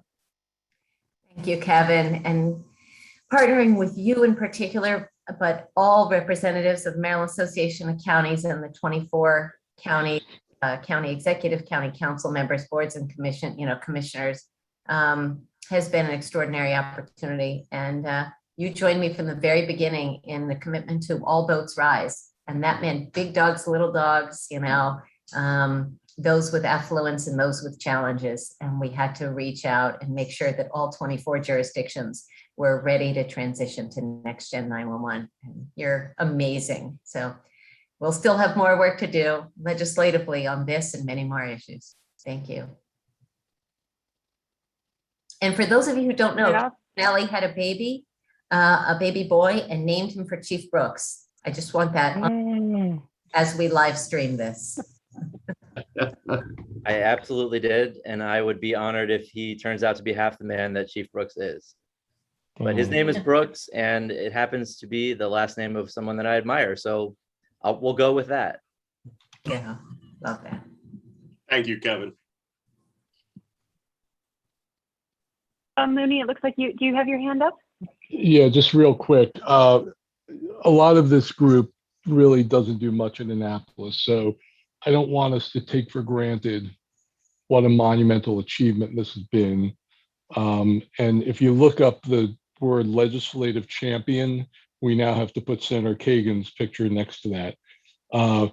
When I first heard about this commission, I yawned, and I've been in Annapolis 27 years. I said, all right, another commission, another work group. By the way I stop things in Annapolis, I convince legislators to form a work group, and then the issue goes away. So, but Senator Kagan made sure this issue did not go away.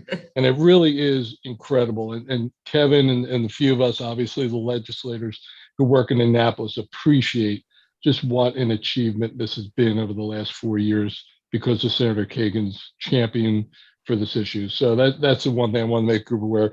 The other thing is I want to really thank I call the public safety community, Chief Brooks and others, Steve Sauter on this call that welcomed me, basically an outsider, into this community. I learned so much about the work you do. I've grown to have such an appreciation. I'm honored and privileged to be able to work with all of you on this initiative. You know, in 27 years, there are a few things that I'll be more proud of than this when I look back on my career in Annapolis. So, and I just want to thank the public safety community, all you first responders out there for, you know, taking care of people like me on our very worst days of our lives, running into danger when other people run away. And that's been one of my like inspirations for sticking with us through the whole 4 years. So thank you to all those amazing, fabulous people that have been part of this work group. It's truly been an honor and privilege to work with you. And thank you, Senator Kagan, for allowing me to be a member of this group.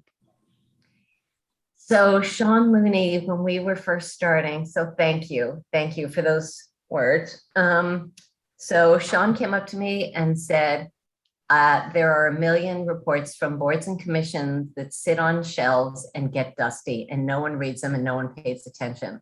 And if you want to get anything done, you're going to have to really drive the train. I was like, oh yeah. Like, and I can't imagine that any of you don't believe that I have been driving this train pretty hard for 4 years.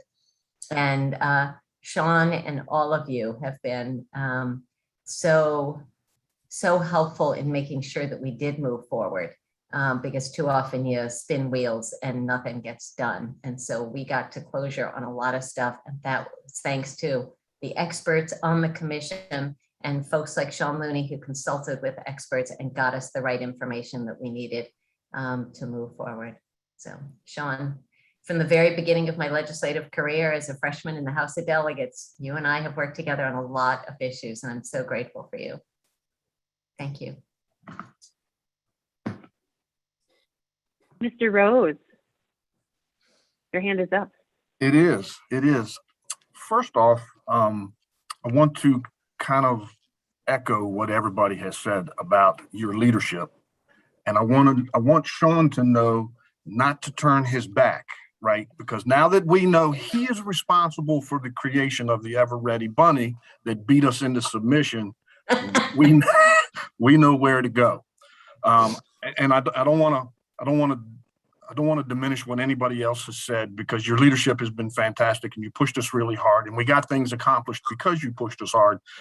But I want to recognize the leadership of the individuals that are part of this group, because 6 years ago, there was nothing. And today we have a rock solid relationship between the 911 centers, the legislators in Annapolis, MACO, emergency managers. All of these people have come together, and everybody came together because of this issue and because of the need for us to provide rock solid 911 service to the citizens. And we did that under your leadership, everybody's leadership. And I just want to thank everybody for allowing me to be part of it. Tony, you were one of the first folks that I went to meet with and visit, and your frankness helped guide a lot of my education in this process. So I'm grateful that you were a part of this and my buddy. So thank you. Thank you.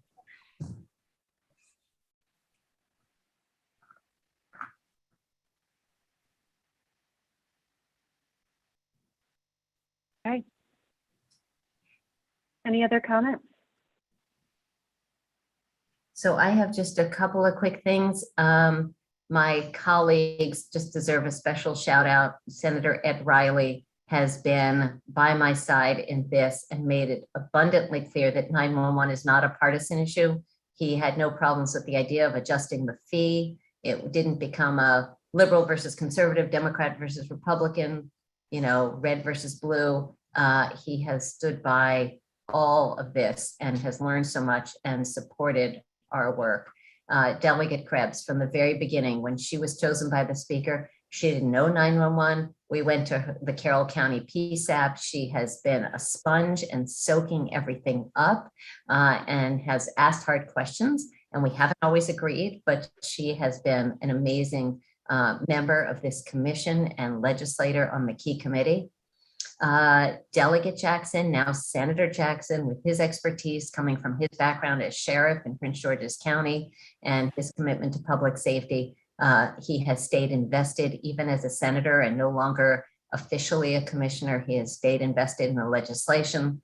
And then Delegate Terry Hill joining on just 10 minutes ago, it feels like, and she has become quite the expert, read all the reports, asked thoughtful questions, and has a great analysis of some of the recommendation that makes our work better. So I really want to give a shout out to those folks. Mission critical partners. I can't even, Molly, Sherry, Josh, Karen, John Chiaramonte, Jeff Wobbleton, Heather McGaffin, Nancy Pollock. Nikki Tidy. I don't have the cheat sheet in front of me, and I'm not going to be able to come up with all the names. The late great Walt Kaplan, no longer at Mission Critical. There's so many folks who have been by our side and been fundamentally vital to our work, to helping us. Did I say Karen Henry? I hope I said Karen Henry. To doing the research, to crafting the PowerPoints, to everything that we have done and helping craft those 3 annual reports so that we had the backbones to help guide our legislation. Thank you, thank you, thank you. You are professional, you are patient, you indulge my grammar girl edits in all things, and have been so available, so responsive, and so professional, and so lovely to work with. I am really grateful to each of you. And the last thing that I want Senator, yeah, please. On behalf of Mission Critical Partners, thank you for and to everyone on the commission, thanks for the opportunity to support and participate in this effort. And thank you for indulging us and responding and dealing with our last minute requests and the review of our language and with the commission. But we are grateful for this opportunity to support the project, and thank you to everyone for the partnership on this. I know that we will continue to cross paths. So the last thing I wanted to share was a story. I was on a Zoom the other day with a colleague who asked me as a favor because someone had reached out to her about a 911 related issue. And this guy was from Alabama. He was a lawyer, and he and some of his legal colleagues, his legal law partners, were working on some 911 stuff and had brought lawsuits in several states. And so we had the conversation, and at the end of it, I asked, I said, so let me ask you, you do, sort of legislative research, legal research in every state. I said, how does Maryland stack up? And do you have any feedback? Are there any issues? Have we missed any issues? Anything that we should be picking up on and looking at as we start to wrap up our work? And I didn't know this guy, and neither of us did. And he just said, Maryland is at the forefront nationally, and that no one has laws the caliber of Maryland's. And so I just really want to compliment the commission, every member of this commission, for having some random lawyer guy in Alabama see the product of our work, and legislators around the country can emulate our work and reach out to us, learn from us. And we are always open to learning and doing things better, but it's really cool. We've set a foundation for other states. And I think we should all be really proud of that. And Senator, I hasten to remind everybody that the first 911 call was made from Haleyville, Alabama on the 16th of February, 1968. What a coincidence. There you go. Exactly. All right. If there's nothing else that anyone Senator, can I just add on to what you said with Mission Critical? The countless subcommittee meetings and late night talks, frustrations, accomplishments, we've run the gambit, and we would not be where we are without Mission Critical. And I think we've seen the highs and the lows, but at the end of the day, this is ending on the biggest high. And thank you all so much for your dedication. I mean, and folks that aren't here that were with Mission Critical from before, all of your folks have been top notch. And I really, really appreciate you taking the time to walk lay people like me through some of these really technical issues. And it's been essential. So thank you so much for that. You've been great. Thank you, Kevin. It was asked in the chat whether anyone would be able to have access to this meeting. I just put in the chat the link, but it's live streaming currently on my YouTube channel. And so you can catch it there. We will send the link, and we will also send the PowerPoint if you'd like to watch that again with a better sound system.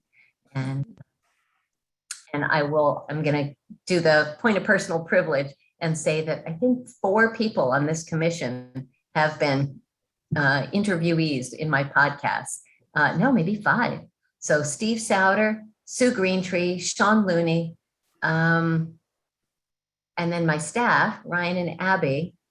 And I don't know if I'm leaving someone out, but we have been, Kevin, you and I kibitzed also. So the kibitzing with Kagan, we have done, I have connected with many of you. So if you're interested in learning more about any of those folks, you can also find that on my YouTube channel. So that, I think we ought to wrap up, and anyone who wants to come out and celebrate at 4 o'clock, we will send that not on YouTube and not live stream. But all right. So thank you all. Stay safe. We'll be in touch. Thank you. Thank you, everyone. Thank you.